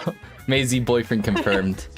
I guess so. I feel like she puts way more work into like our social media and like promoting and stuff like that. And I really wish that I could work harder, but sometimes my brain just doesn't have enough thoughts. Like, my brain just literally doesn't have enough thoughts for Twitter. You ever think that maybe you're just supplying on the actual content end and never really on the social media aspect? Because it doesn't matter, like, I don't want to say it like in a mean way, but I think it's important that you find your balance between both of them. But if you split the work up like that, you guys can make up for like what you both suck at. Like, I don't want to diss Maisie or anything, but she's not very good at commentary, and I can tell. But you carry the commentary mainly. I easily watch that happen often. Usually your streams typically go like that, unlike that one time I hijacked your stream. I was like, oh. and hello, welcome, it's the Ryne stream. Hope you enjoyed. That was hilarious though. Yeah, I don't know. I'm trying. Sometimes it's hard not to be hard on yourself though, especially when it's a duo stream like that, because like, you know, when you're a solo streamer, you're always comparing yourself up against other streams, but when you're a duo stream, it's like I'm literally comparing myself up against my partner, and it sometimes makes it really hard, like, not to feel like, you know, jealous of other people's talents, you know, or things like that, and just like realize that you both have your niche and your own category of things that you're good at, and your qualities that come together. You complement each other, and it's not like, you know. Yeah. Like, the channel needs both of you. And I just try to keep remembering that. Yeah, exactly. Like, yeah, go forward with things, but... Like, Maisie carries the social media aspect hard. That's kind of why you guys have a good bit of discoverability, even. Yeah. Like, She's good at memeing. I don't know. She's a meme lord. It's crazy. she's a meme lord. I'll have to talented. introduce me to the meme lord, please. Get me in Right, contact yeah. with them. Make a group chat and be like, all right, here's Ryne. Hi, I'm Ryne. Here's my inferior meme god. Here's Ryan. Make fun of him. Yeah. But honestly, she does a great job at running your social media as such. I just feel like, I don't know, I would have expected you guys to blow up a little bit faster. Like, you guys do great with keeping consistent viewers. You just don't do great with pulling more people in. Which I find that very interesting. Because, like, your guys' stuff isn't boring to watch. From my... Thank you. Like, I watch your guys' stream, because even if she doesn't carry the commentary, it doesn't mean she doesn't add to it. Like... Yeah, I think that's the thing with, like, us, because we've known each other for so long, like, I don't feel like you can get rid of either one of us and... It'll be like, completely different. It would never... Yeah, it would be completely different, and just having both of us together improves what we're doing so much, because we, like, build off of each other, you know? And there's a lot of bounce back in conversation. Yeah, there's all that natural. Need both of us there for, you know? Yeah, it's the natural bounce back, like when you and a friend are hanging out and you guys joke around and bounce shit off each other. You both get along and you know how to vibe with that. I do the same thing with my one friend, Devin. But like, when you do this with like someone on the internet, like let's say it's just me and you, and imagine I didn't have like a similar enough personality to bounce shit off you and you bounce shit back to me. And I bounce anything to you, and you just kind of slam that shit into the ground like every collab I've ever had with people I don't like collabing with. Yeah. Or like I'll bounce a joke or something, and then it'll be like, oh, well, that wasn't funny, and they'll trash it, and then they'll be like, haha, booba. And I'm like, get that shit out of my face! You killed my joke! That's like the first time that we ever like played games / streamed together. I felt that's exactly how I felt that I was doing to you. Like, I felt like I was ruining your fucking stream the whole time. No, you were adding to it. I'm gonna be honest with you. It was a ton of fun. Everyone loved to have you there. I'm not even lying on that one. I remember your chat was so mean. They're like, this is the conversation of two NPCs talking to each other. I'm like, oh my god. That's Calamity. He's always mean. It doesn't matter. Oh, I know. We're bouncing shit off each other, and it's funny. I was like, holy shit. It was awkward. It was awkward. I won't lie. But well, I mean, yeah. First time you talk to somebody and like, live. And yeah, being live on someone else's channel was like terrifying because I'm like, wow, what if I fuck this up? And then he never wants to talk to me again. And then like I just totally ruined a friendship. Like that'd be awful. Exactly. That's all I could think about the whole time. But then when we were on my channel streaming, I was like, wow. I fuck my stream up all the time, so it really doesn't matter. I had the same feeling, honestly. I was like, my streams suck anyways. Almost like nobody actually watches them. So it's all good if someone just goes, yo, there's two NPCs talking, because I think that's funny. But like, when I was on your stream, I was like, okay, I know I don't put too much effort in mine, but I feel like I should release at least 1% power in this stream. And then obviously there's the yelling. I'm glad you gave your 1%. That means a lot to me. Thank you. You're welcome. You're welcome. My 1% power, I hope it rubbed off on your guys' commentary. Only 1% power? Like, damn, you're actually pretty funny in that stream, though. I got a lot of good clips from that stream. I know, right? They're definitely on my TikTok. Nice! Link me your TikTok so I can follow you, so I can force you to follow me back. I'm using you for clout! Haha, joke's on you. I'm just gonna become a necessity in the future. Ew. Basically, yes. I'm kind of incorporating you in my channel at this point with that weekly podcast, hopefully. Weekly. Well, we'll see if it can be weekly. I mean, I want to try doing monthly at minimum. I want to try. It's hard sometimes. It's so weird. I thought for sure by the time, I'm sure this is what everyone thinks, but they're like, yeah, new year, new me. I'm gonna like totally crash my goals. It's gonna be awesome. Gonna get shit done. And then the new year comes and it's like just overwhelming immediately. Yeah. So much going on. Even just with my school, it's been a fucking shit show and we're only like 3 weeks in. So. Yeah. Man. Painful. I feel that so much. But this 2020 is just wait, what year is it? Fucking 2022. It's 2022. Hope it's been on. I don't know what year it is anymore. So sad. 2022 is just one big exhale. is one big exhale already. It's only starting. And it's only January. Oh, God. Look on the upside. At least we started the podcast. That's true. You know what? That goes under the accomplishments books. Right there on the top. Bam. Getting shit done. I'm gonna have to make an accomplishment board, put it up on my wall, right? And then I'll make like a little note on there, like meet Maisie too. Slam it right up there and be like, all right, that's the next school. So if I ever do a collab again, it won't be awkward. Yeah, I told Maisie too that I was gonna do like this podcast thing, and I'm like, yeah, let me just test it out, and if it's all right, then we'll get you into as a guest, and it'll be extra awesome. I like how we had the same train of thought on that. I was actually gonna suggest getting Maisie involved with it, because the OsoroiCode is not like just you; it's also Maisie. But like, I don't know. I like to emphasize individuality and individual aspects on my channel. You may already notice that in some ways or forms or shapes, like with how some of my streams are like, I just do whatever a wheel tells me to do. So it's always fun to get to meet new people and at least see what their perspective and takes are on things. So that's kind of why I wanted to do a podcast. But I felt like figuring out, I'm gonna collab with Jeremiah Harashuku 69. Like, it's kind of impossible to get to meet someone like that, because let's say Harashuku Jerry 69 is like super famous, and they hear, oh, I'm gonna try a podcast, but I have no other episodes up.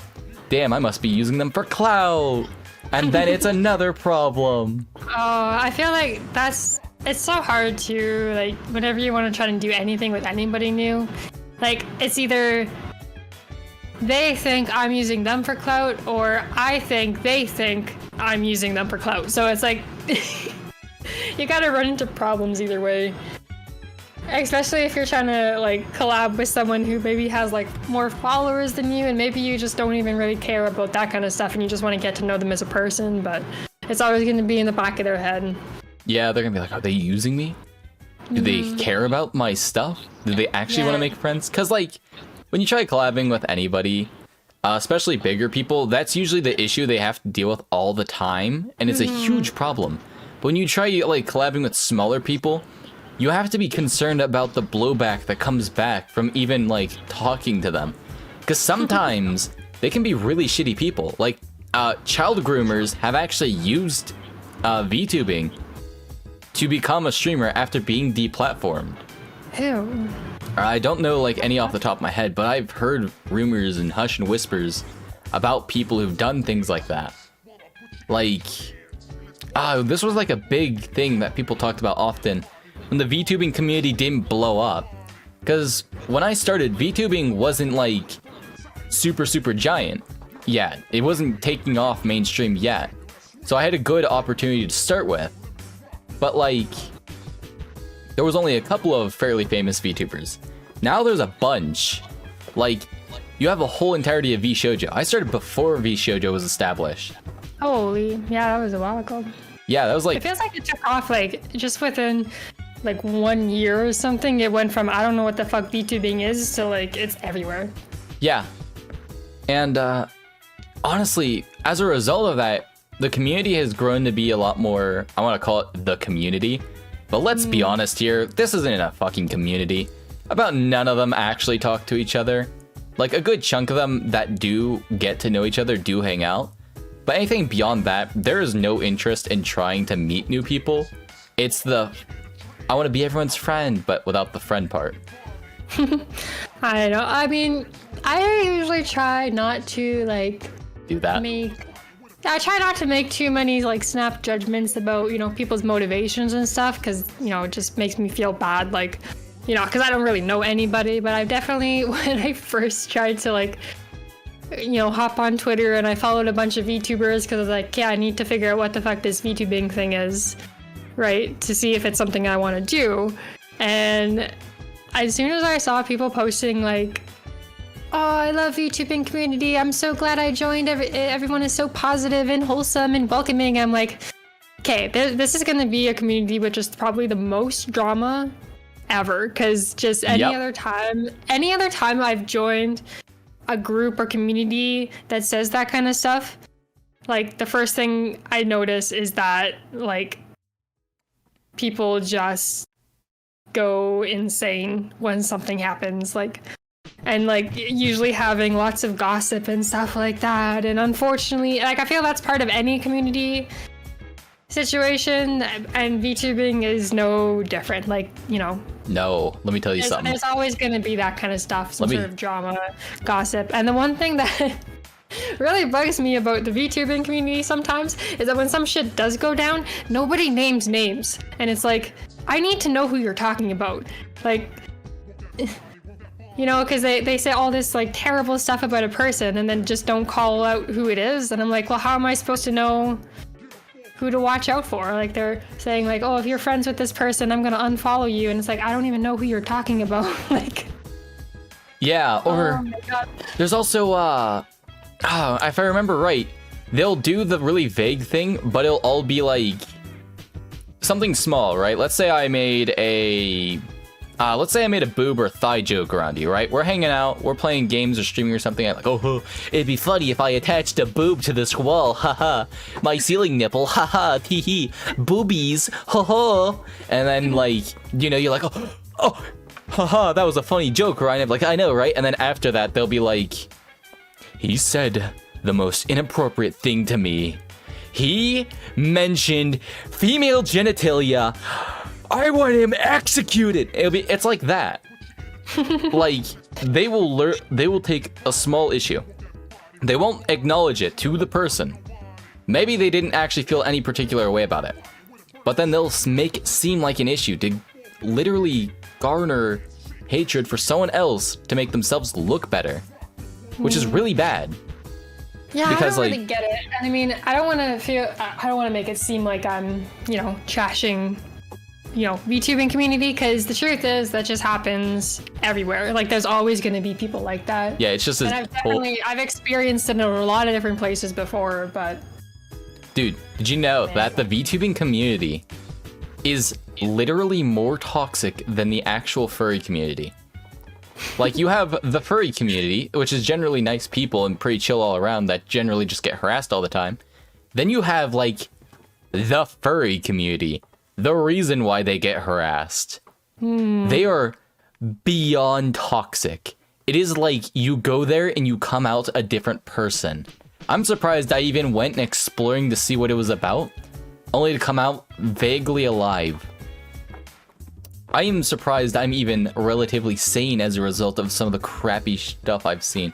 But, like, things are so toxic there. And then I go and look in the VTubing community, and things are, like, doubly worse. Like, okay, you thought, like, call-out posts were bad, right?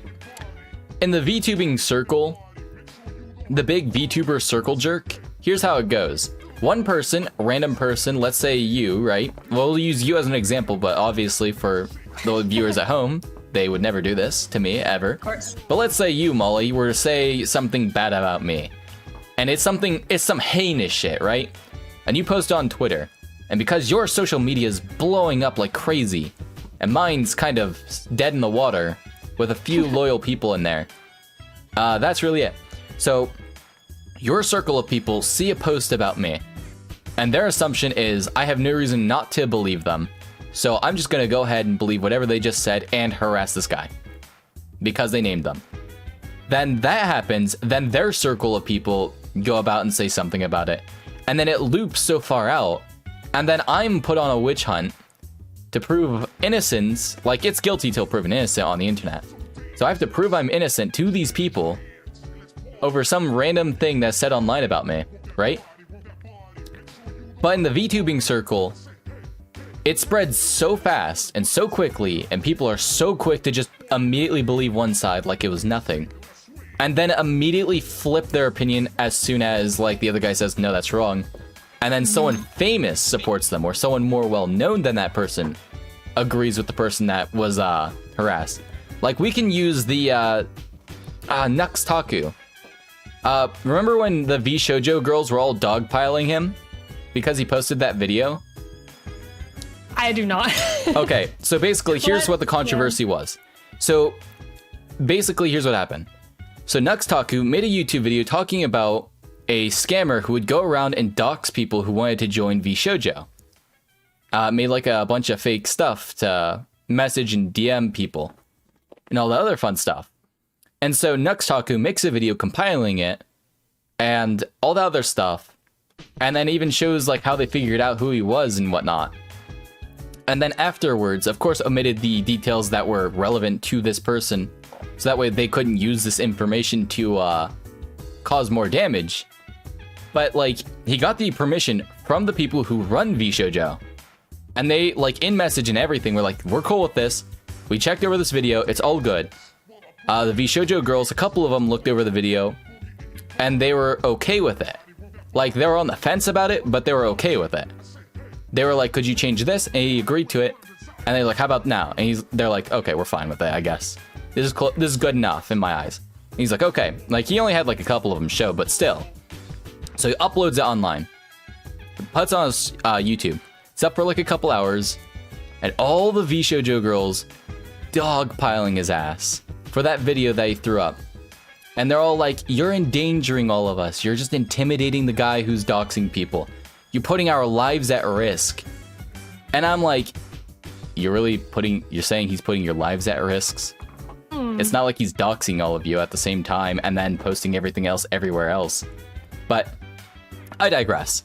So continuing from that, they'll dogpile him, they'll shit on him, and they're all like, I can't believe you did this. We told you not to, but you did it anyways. And they leave vague quotes like that. And then everyone's just left speculating what the hell he did. And then everyone's shitting on him.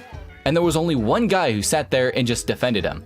Some random dude who kind of knew him and was like, I don't believe he did this in bad faith. There's no reason you all should be being mean to him about it.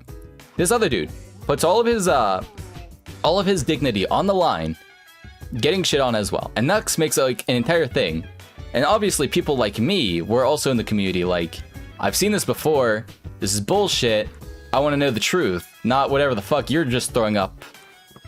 And so all of these VShojo girls are throwing like emotional tweets and shit like that. Not all of them, a good majority of them. And then that's that. Nux makes his statement. He says he took down the video. He explains the situation, shows the proof, and all that fun stuff. He's forgiven. Nobody's talking about it.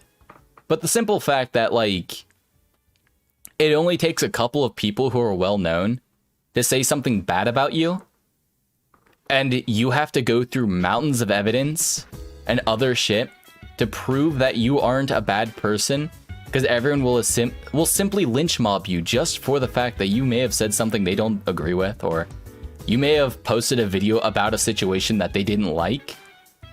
That is fucking absolutely abhorrent in my eyes.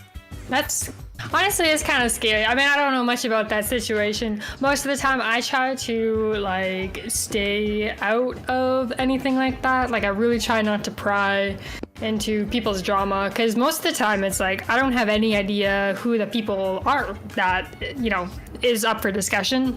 I really don't know anything about them, so I'm like, I really shouldn't even have an opinion on something like that. But it's definitely scary to think about stuff like that, or even just like, you know, if you get your channel to the point where you are sort of popular and have a good following, and then everything you say or do is scrutinized. Yeah, just under scrutiny. Like people are dissecting every single post you say, you know, and it's just, oh man, it's kind of like it's stressful. Like make you be like, I don't know if I even want to get to that level, like. Or like the level where you feel like you've made it, you know, quotation, and then suddenly it's like okay for people to, you know, not like you just because, you know, you're popular or because of who you are. You know, people like meme so hard on streamers or whoever that's like doing well just because they're doing well. Yeah, and it's like sad. It's like, why would you even want to become popular if that's what's gonna happen in the end? Because you're still a person, you know. And every time people say, you know, shit about you, it's still gonna hurt. Like, even if you ignore it, you're probably still gonna think about it. I don't know. Yeah. But they had everything all resolved in the background, though. They actually talked it out, and everything all ended fine. But, like, let's say they weren't reasonable adults. Like, the people at V Shoujo, they're all reasonable. Someone who's just like, if I keep this in post-editing, and someone watches this, just know they were all reasonable about it after the fact. They were like, all right, we're cool. We talked it out. We're friends again. We've understand the boundary now of what we're cool with you posting now. And he was all cool with it, and his stuff all stabilized again, you know? But, like, there's, like, another case. I like to just read drama. Honestly, I think it's fun to see some of the drama that crops up. Because sometimes it's just them and the dumbest shit ever. But True, sometimes that's it's some, like, it's something crazy sometimes. Like, there was this one case, I don't remember the guy's name, but it was this VTuber and this other VTuber. So there's one girl VTuber. She's online. She's posting about how this guy touched her inappropriately, is what she said. She said that he talked to her inappropriately and made her feel unsafe in those exact words and made it feel like it was dangerous to be around him. This man, let me mind you this, that was a complete exaggeration of this man's character. This guy was just like, okay, this guy is a hugger. This guy is super duper formal on first meeting. Like, this is one of those types of dudes who are like, hello, my name is blank. It is a pleasure to get to meet you. I do this and this. And like, I would like to ask, are you okay with me messaging you? He's like one of those types of guys. Sure. So they meet in real life, you know, they're all doing their thing. They have like a group of friends and they're hanging out. And they're like doing their own thing. Apparently this person felt some sort of way about them, some negative way or something. And they meet, they're like doing a whole dinner party thing with all their friends. And she's like, I don't want to talk to you ever again. Or it wasn't like that. It was like, all right, cool, we're all going home. I guess she just didn't want to say anything to him. He gets up, you know, he's like giving other people hugs and such. And he asks for a hug from her and she agrees and they get a hug and he just goes home. Normal shit, that's how the story should have ended. She goes home, posts a thing on Twitter about it, makes her saying shit like that about him, pretty much discrediting this whole dude. This dude gets online, posts like every DM he has ever sent her, like completely unedited. Because you know how like on newer phones, when you screenshot, it can screenshot the entirety of a message and make it one image? Yeah. That's what he did. He posted it in multiple sources too. So like he had the whole thing, then another one of it where it was like broken down, where like messages overlap so you can't say he cropped any messages out. Posted everything online, and people were still shitting on him about it. And then his friend comes over and they're like, hey, this guy would never do that. This person is just full of shit. And then they were like, all right. Because after the whole Nuxtaku thing, this happened shortly after that. They were like, all right, actually, we've seen this before. I'm on the side with this guy here. This person's just doing this for clout now. But that's the thing I'm terrified of when it comes down to collabs. Like, I don't want to get to meet people if I know someone's gonna start shit about me for no reason. Like, I've done nothing to most people. To most people. Listen, I used to be a delinquent. I used to get into fights all the time. Right. But Yeah, still. I don't know. I'm always kind of worried about that too on some levels. Like, talking to people in private on DMs or whatever about anything too personal or emotional, because how many times have I seen people just, basically screenshot your entire message history with somebody online and then post it? Like, that's so scary. And honestly, even when it comes down to like trying to set facts straight and stuff, it still kind of feels like a big breach of trust and an invasion of privacy to post your like direct messages with somebody online, because clearly like both those people are saying things thinking that they're the only two people that are gonna see them, like not expecting the entire, you know, community to now see them. I don't know, like I've always been very weird. Like I don't, even if it was something, unless it was like a matter of like actual like private safety and I have to go to the like police and show them my messages because someone's trying to like kill me or something, Yeah. Like, unless it was something like that, I wouldn't like screenshot people's messages and share it with other people, because to me that just feels like It's disrespectful. sus as fuck. Yeah, it's just kind of disrespectful on most levels. Again, unless it's like something actually like serious. Like, But if it's just like random gossip and bullshit, like I don't know, it should be just I don't know. like I can give you an example. Gray area. I can give you like an example of something I would think would be valid to send someone a screenshot of someone else's message. Let's say, I don't know, we go to the same high school, right? Whatever. We go to the same high school. I'm like, hey, can you add me on Discord? And you're like, oh, yeah, sure. And then we get added on Discord. We talk a little bit, you know, all that normal shit, you know, the little high school romance and whatnot. I'm like, would you go out with me? And you screenshot that and you send it to your friend. You send a picture and you're like, what do you think? I think that is valid. Because, you know, you go to ask your friends. You go to the council of the bros and you're like, is this valid? May I do this, brothers? And they all look down at you and they're like, yes, you may. Or they look down and they're like, that bit... She's a thought! And you're like, oh no. I've been talking to a harlot this entire time. Yes, my brother, we've heard the rumors.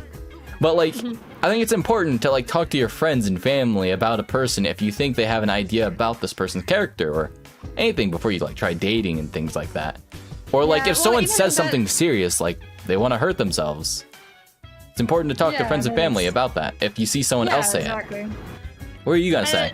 There's still some situations too where it's like maybe it's more convenient to screenshot what people are messaging you so you don't have to explain it, but other times it's like, you know, maybe for the sake of privacy it's better to just explain what happened instead of showing exactly what happened, you know, because if someone says something to me I can go tell someone else what they said, but you know, sharing private messages is sort of like somehow crossing a line in some situations. Yeah, like I guess I don't know. It's so weird. I've thought about it a lot before, because like people do that kind of stuff with me too, where they like show me messages someone else sent them, and I'm like, I don't know if I should be looking at this. Like this feels kind of weird.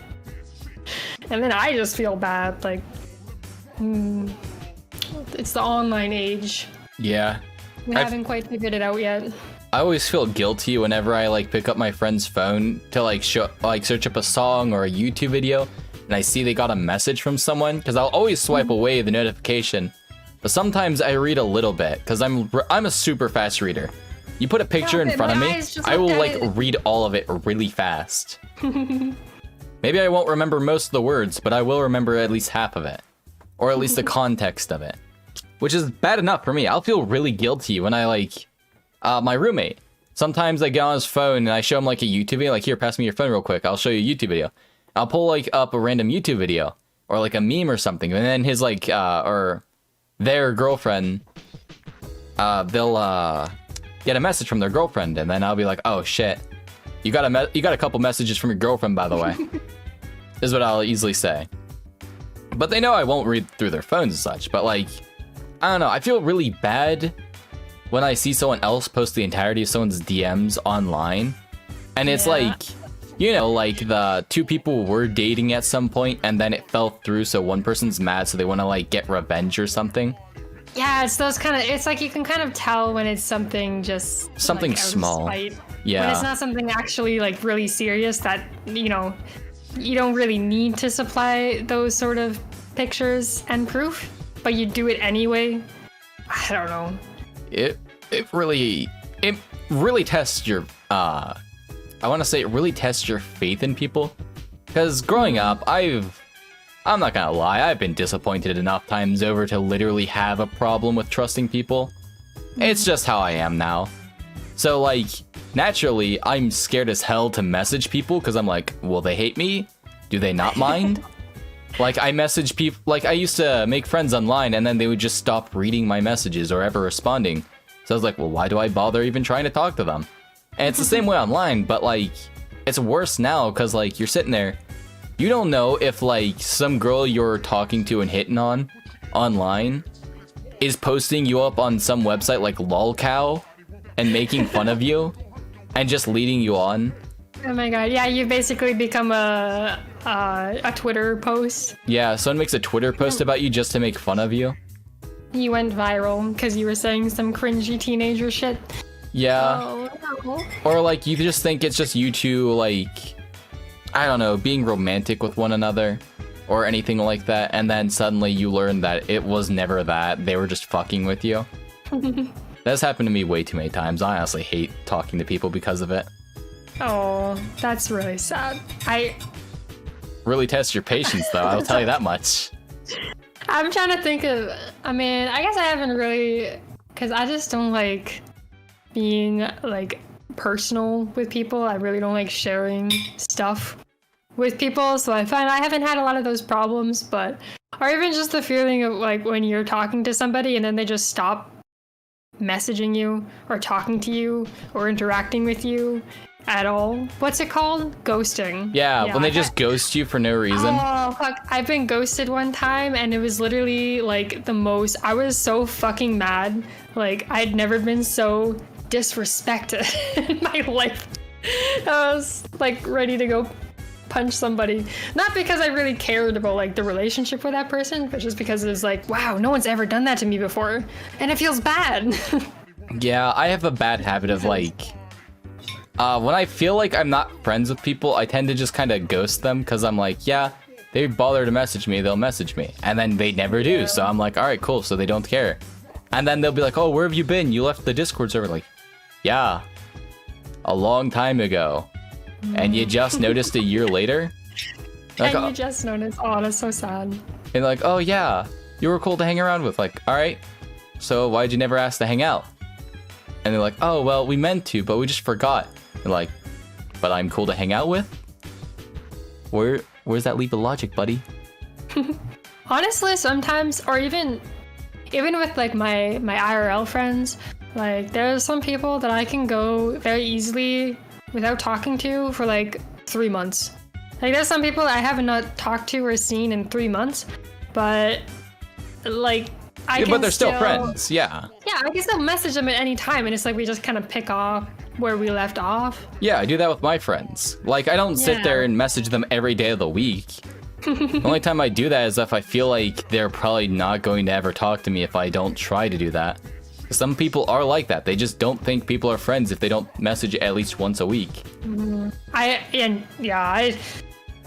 don't know. I don't really get that because I don't really socialize that often. It's like same. A couple times a week maybe I'll talk to somebody, but if there's someone that needed me to like message them every single day to know that I'm their friend, like I don't think that would work. Yeah. I don't have that much energy, man. Like, or even with Discord servers too. Like I'm on a lot of people's Discord servers, but I kind of just lurk. Even your Discord server. Yeah, I know you do. I'm just kind of stalking everything people do, but I don't ever say anything. I do the same thing to your Discord server, so it's honestly the same. Yeah, it's so weird too. It's like sometimes I just feel like if I haven't said anything in a long enough time, that if me saying something would now be weird because it's been so long. Yeah. You know, if you're not keeping regular contact with people or like regular interaction with servers, then it's just like you're not allowed to say anything now. Yeah. And then it's this weird hard boiling problem that kind of keeps going on. It's like, well, yeah, and then I'm in like 50 different worse. servers and none of them know who I am, but I still lurk. Yeah, like, I was even like when we were started did that stream on your channel one time, and then people were like, Molly hasn't said anything on your server for like fucking 6 months. Why are you randomly playing with her? And I'm like, like I don't know. Why do I have DMs? I don't know. I'm just feeling sociable today. Like I don't know. I don't know. Maybe I messaged them and asked how they were doing. Who knows? Also true. Yeah, that happened. I do like occasional checkups on people. I'm like, yeah, I wonder how they're doing. I'll message them, be like, hey, how are you doing? And if I don't get a response, then I'm like, all right, cool, they don't care about me. But if like they do respond, I try catching up with them, see how they're doing, and then be on my merry way. That was my other New Year's resolution, is to try to be a more thoughtful friend and like try to message people and think about people more often. But sometimes it's literally like hard. It's really hard. It just feels like time is going by so fast, and I feel like, oh, I haven't talked to them in a week, but it's actually been a fucking year. And I'm like, holy shit. Yeah. Where did the time go? Dude, okay. My God. I made like a Twitter post about it a while back, but I had this issue, right? where I was prioritizing streaming over my actual real life friends. Because what I would do is I'd be like, all right, I gotta be streaming consistently, often, stick with it, and then try networking. Then I got a complex about it because like I would try making friends on like the VTubing sphere or other, and people would either just never talk to me, never have the time to talk to me. They would change so much so fast, and then they would just not want to talk to me. I'd get ghosted. I would literally try to start a conversation with people with similar interests, and they just wouldn't want to talk to me for no reason either. And I would just be like, all right, well, I guess I'll, yeah, this sucks. Like, it really sucks trying to make friends with VTubers, especially. Even as a VTuber. Because, like... Or streamers in general, I feel like it's just a streamer thing. No, I think it's a VTuber thing. I've honestly made friends with a couple of regular streamers. I'll consider them friends, because I've asked favors of them, and they've actually delivered on them, like Ecchi Writer. Hold on, I'm gonna ask for permission to, if he's cool with me talking about him a little bit. Because I actually like his content. Hold on. Oh, there you go. I'm gonna message him. Hey, are you cool with me discussing your channel on my podcast I'm recording? It's all good things. But if he agrees, as long as you're talking good things about a person, then it doesn't matter. Most of the time they don't care, but it's important to always get permission from them, unless of course they're giant and everyone's talking about them anyway, so it doesn't matter. But Ecchi is like a smaller channel. He does Twitch streams. If he gives me permission, I'm throwing his channel link in my description down below. He's a cool dude. Like, honestly, he's made some funny as hell YouTube videos that I feel like a lot of newer YouTubers, streamers, and all that don't do. And it's such a shame. He has some great ideas. Like, he was literally, in one of his videos, if I remember right, it was basically this. He was reading an Australian translation of hentai with a friend. Oh my god. It was literally... With a friend? Wait, what? Yeah, he was doing it with a friend. Is that something you do with your friends? No, because it's a funny joke. It's a funny idea. Think about it like this. If two girls read off a hentai magazine... Oh, I get it, yeah. It's obviously gonna be something that people would get off to in some way, shape, or form. But if it's like a guy, a girl, a guy, and a guy, or something like that, and it's like the Australian translation of the hentai alone, already it's funny as hell. Especially if like they purposely get the guy to read the girl voices and the girl to read the guy voices. Because it's funnier. Because like, A, it creates a disparity between the characters and the voices that are portraying them. And then on top of that, it gives you an opportunity to laugh at how stupid the dialogue can be in these porn. And laugh and joke about it even. That's why it works. I'm not gonna lie, that sounds pretty funny. It is, it is. If you ever want to try that, hit me up.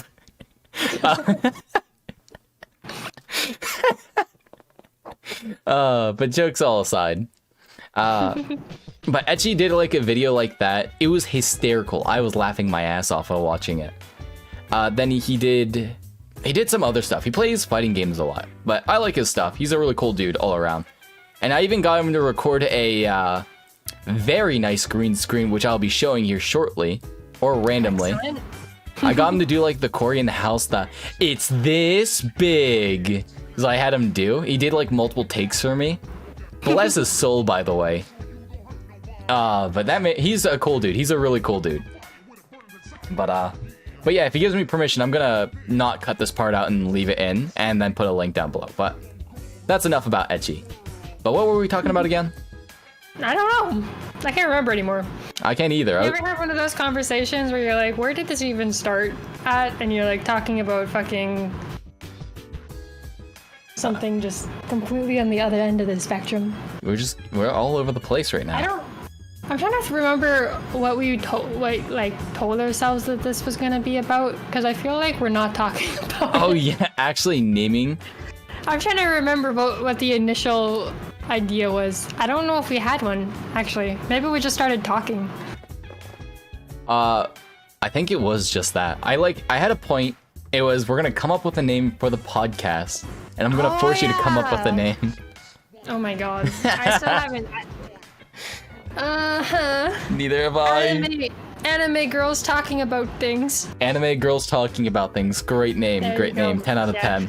No, Would legitimately though. Okay, so I have to do this like video project for one of my classes, and the teacher was like, just do what you know. Don't worry about it. Just do what you know. And I'm like, okay, well I know how to VTube. And I'm pretty sure that's not what you're expecting, but I'm just gonna go with it. What's the video project? Well, it's like a history class. You basically just have to like pick a topic from the lectures and then talk about it for 2 minutes creatively. You get 2 points for creativity. Use a VTuber avatar. Yeah, that would work. Yeah, I'm hoping using a VTuber model will give me those points because I'm fucking stupid. Would you? And I'm calling this series, you have to make 5 of them, so I'm making it a series called Anime Girl Explains Things. Would you like me to edit the videos for you? Oh my! I feel like that would be. Yeah, I think that is cheating. Yeah, I think that would be cheating actually. I feel like that would be cheating. I'm sure it'll be fine. It'll be fine. It's called outsourcing, not cheating. We're professionals. I know how to do this. Exactly. Just turn on OBS and put my model there and just start talking. Oh, true that. Easy. You got video editing software? Here. No, but I do have. Use this. I strongly recommend this. It's great for new people. Oh my god. And it's free. Thank you. Okay, I've actually been looking for something to use for video editing because I've been trying to do more YouTube video type stuff or just something to put on YouTube, right? Just any other social media that's not Twitch to try to expand onto, but I really don't have a good program to use for editing. So I've just been doing it like on online programs. Yeah. Which, I mean, they kind of work, but you don't get as good quality. No, and they're garbage. Some other things, yeah, and it takes a long time to like upload, and then you gotta download it again, and blah. Yeah, no, I recommend the one I just sent you because it actually works. I sent it to another VTuber a while back. He was like, do you have any suggestions for video editing software? And I was like, use this. It's actually reliable, works. It's got all the bells and whistles you need. And on top of that, it works. That's important. Yes, it's free and it works. That's all you need. Oh, I don't know if I could pay money for like a video editing software because I'm so inconsistent with things. Like and I'm sure you know, but we sometimes take random hiatuses for like a month or 2. Or 5. From streaming or like anything like that. I do remember. I'm like trying to pay like subscription-based things, or even like subscription-based games, like Final Fantasy, for example. I don't buy those. I can't do it, and it's not because the game is bad. Like it's even the commitment. Final Fantasy, for example, like I would like to play it more, but I just can't commit to playing it for an entire month and make it worth the subscription. You know? Yeah. When I used to play, I played Final Fantasy 15 or 14, and my friend was like, "It gets better after the beginning," and I was like, "This game is boring." Like, I don't want to play the boring part to get to the fun part. I want to play the fun part and get to more fun part. Like, if they can't even make the beginning fun, why would I want to play the rest of it? Like, you have to get to the expansions for the fun. Like, this is terrible. I don't want this. Yeah, I don't know. Like, I don't pay a lot of... I mean, I like those kinds of, like, RPG style games, and I wanted to get more into it. It's just really hard to commit and get through all the questing and stuff like that. And it's also hard to just pay attention to the story sometimes when you're playing with other people. It's also kind of boring. You want to like skip through the story so you can get to their, like, try to catch up to other people's, you know, levels and stuff like that. Just need to take some time and pursue it on my own so I can focus more, go at my own pace, kind of thing. I do recommend a game. I don't like subscription-based games because it's like, I paid $60 to play this game for 1 month. Wow, I'm really blowing my money out the wind, huh? Like, it's such a waste of money. If I buy a product, I want to keep the product. I'm not subscribing to shit. Unless you're literally playing it every single day for like 3 hours a day, then you don't get your money's worth. It's probably worth it, but like, you still don't get your money's worth because you're still repaying for the same thing, and I don't think that's worth it. Like, example, I use Sony Vegas, but that's not subscription based at all. That's literally just you buy it once, you have the product. buy the next product at a reduced price. That simple. But Yeah. the model's easy, and I don't have to keep paying for the same goddamn thing. If I wanted to make music and have to pay a subscription to make music, then I just don't want to make music using that software. Makes it hard too on people that like switching hobbies, or like really like hardcore in one hobby and then the next month into a different hobby. Because that's what I'm like. Or every few months I'll just switch hobbies. Same. Bounce around a whole bunch. Yeah. So like 1 month I'll be really into drawing, and then the next month I'll be really into gaming, and then the next month it's like something totally different. For me, it's voice acting again. When I was younger, I went through a phase where I was hardcore into voice acting, but then I just didn't have the resources to get into it. So I just didn't bother. But now, because I became a VTuber and a streamer and an actual streamer and not just a VTuber anymore, I ended up applying to Newgrounds voice acting groups. And I'm currently in the one called the Newgrounds VA Collab. And basically, the requirement for joining it was really simple. It was, you have to make a demo reel, and it has to not be garbage. But they give you sample lines. They send it to you. Not suck. They give you 3 sample lines. There's 3 different tones you need to portray, and then you need to do a specific voice associated to each one of them and portray a character while doing each one. It's really simple. Like, one of them was probably something like, be angry about not having enough lemons. Be sad about someone betraying your trust. And the last one would be something like, pitch a sales idea as if you're trying to sell something with all of your heart.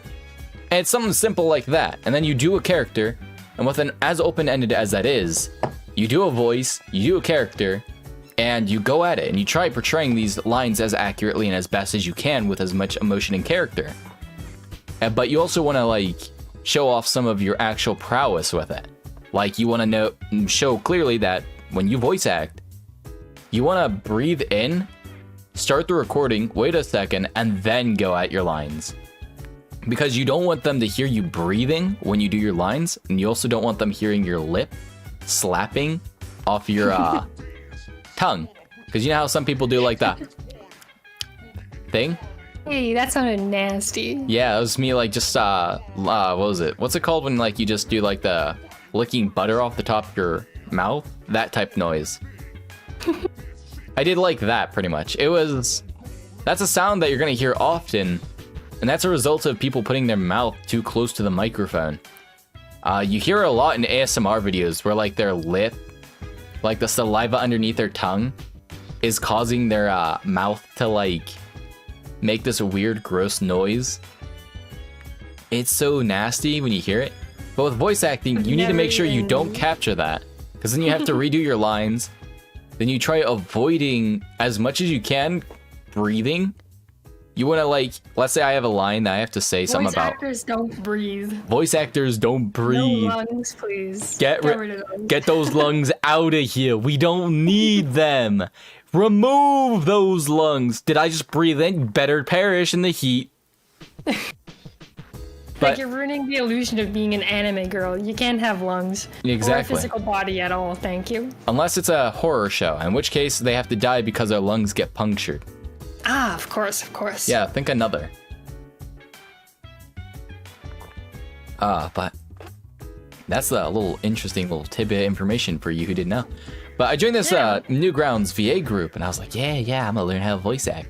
Now I'm just waiting for like open auditions for certain things, because I'm just gonna go for whatever, build a repertoire, and then try going on to actual voice acting websites where they actually scout new VAs, apply for it, and see where I can go from there. That's kind of exciting. Yeah, I want to actually try getting into voice acting. Because, like, I like anime conventions. I mean, I'm sure there's lots of other stuff you can do voice acting for, but just from, like, anime conventions, the voice actors for shows are actually, like, low-key super famous. Like, people will see a guest, have no idea who they are, but then see, like, that they've voiced some super popular character and then just fangirl over them super hard. Yeah. The whole time. Oh man. Like, dude, you didn't even know that person's name before this post came up, and now all of a sudden you're like their biggest fan. That's crazy. Neil Ciceriga! Neil Ciceriga, basically. Oh my god, she's Barbara from Genshin. We have to go get her autograph. That was the convention at the town that I work for. Had the voice actors for Barbara from Genshin, and then people were like, ah! This is so funny. I would purposely go up to them and be like, you voiced Diluc, right? Greatest character in Owari no Seraph. Please sign this. And like, what? What's that? What? I would like purposely say things that obviously is completely incorrect. But I did have the pleasure to meet some people at Sci-Fi ValleyCon and get to talk to some popular VAs about getting into voice acting. And basically it's just go to Florida, be well known, and do a lot of random things. A bunch of small projects help you a lot because you get networks, which... Yeah, I think anything when it comes to like those types of things, voice acting, regular acting, any sort of like artistic sort of pursuit, like it's all connections. Like if you know the right people, then you're good. Exactly.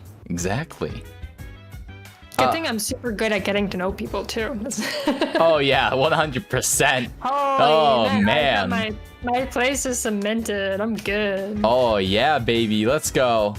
Woo!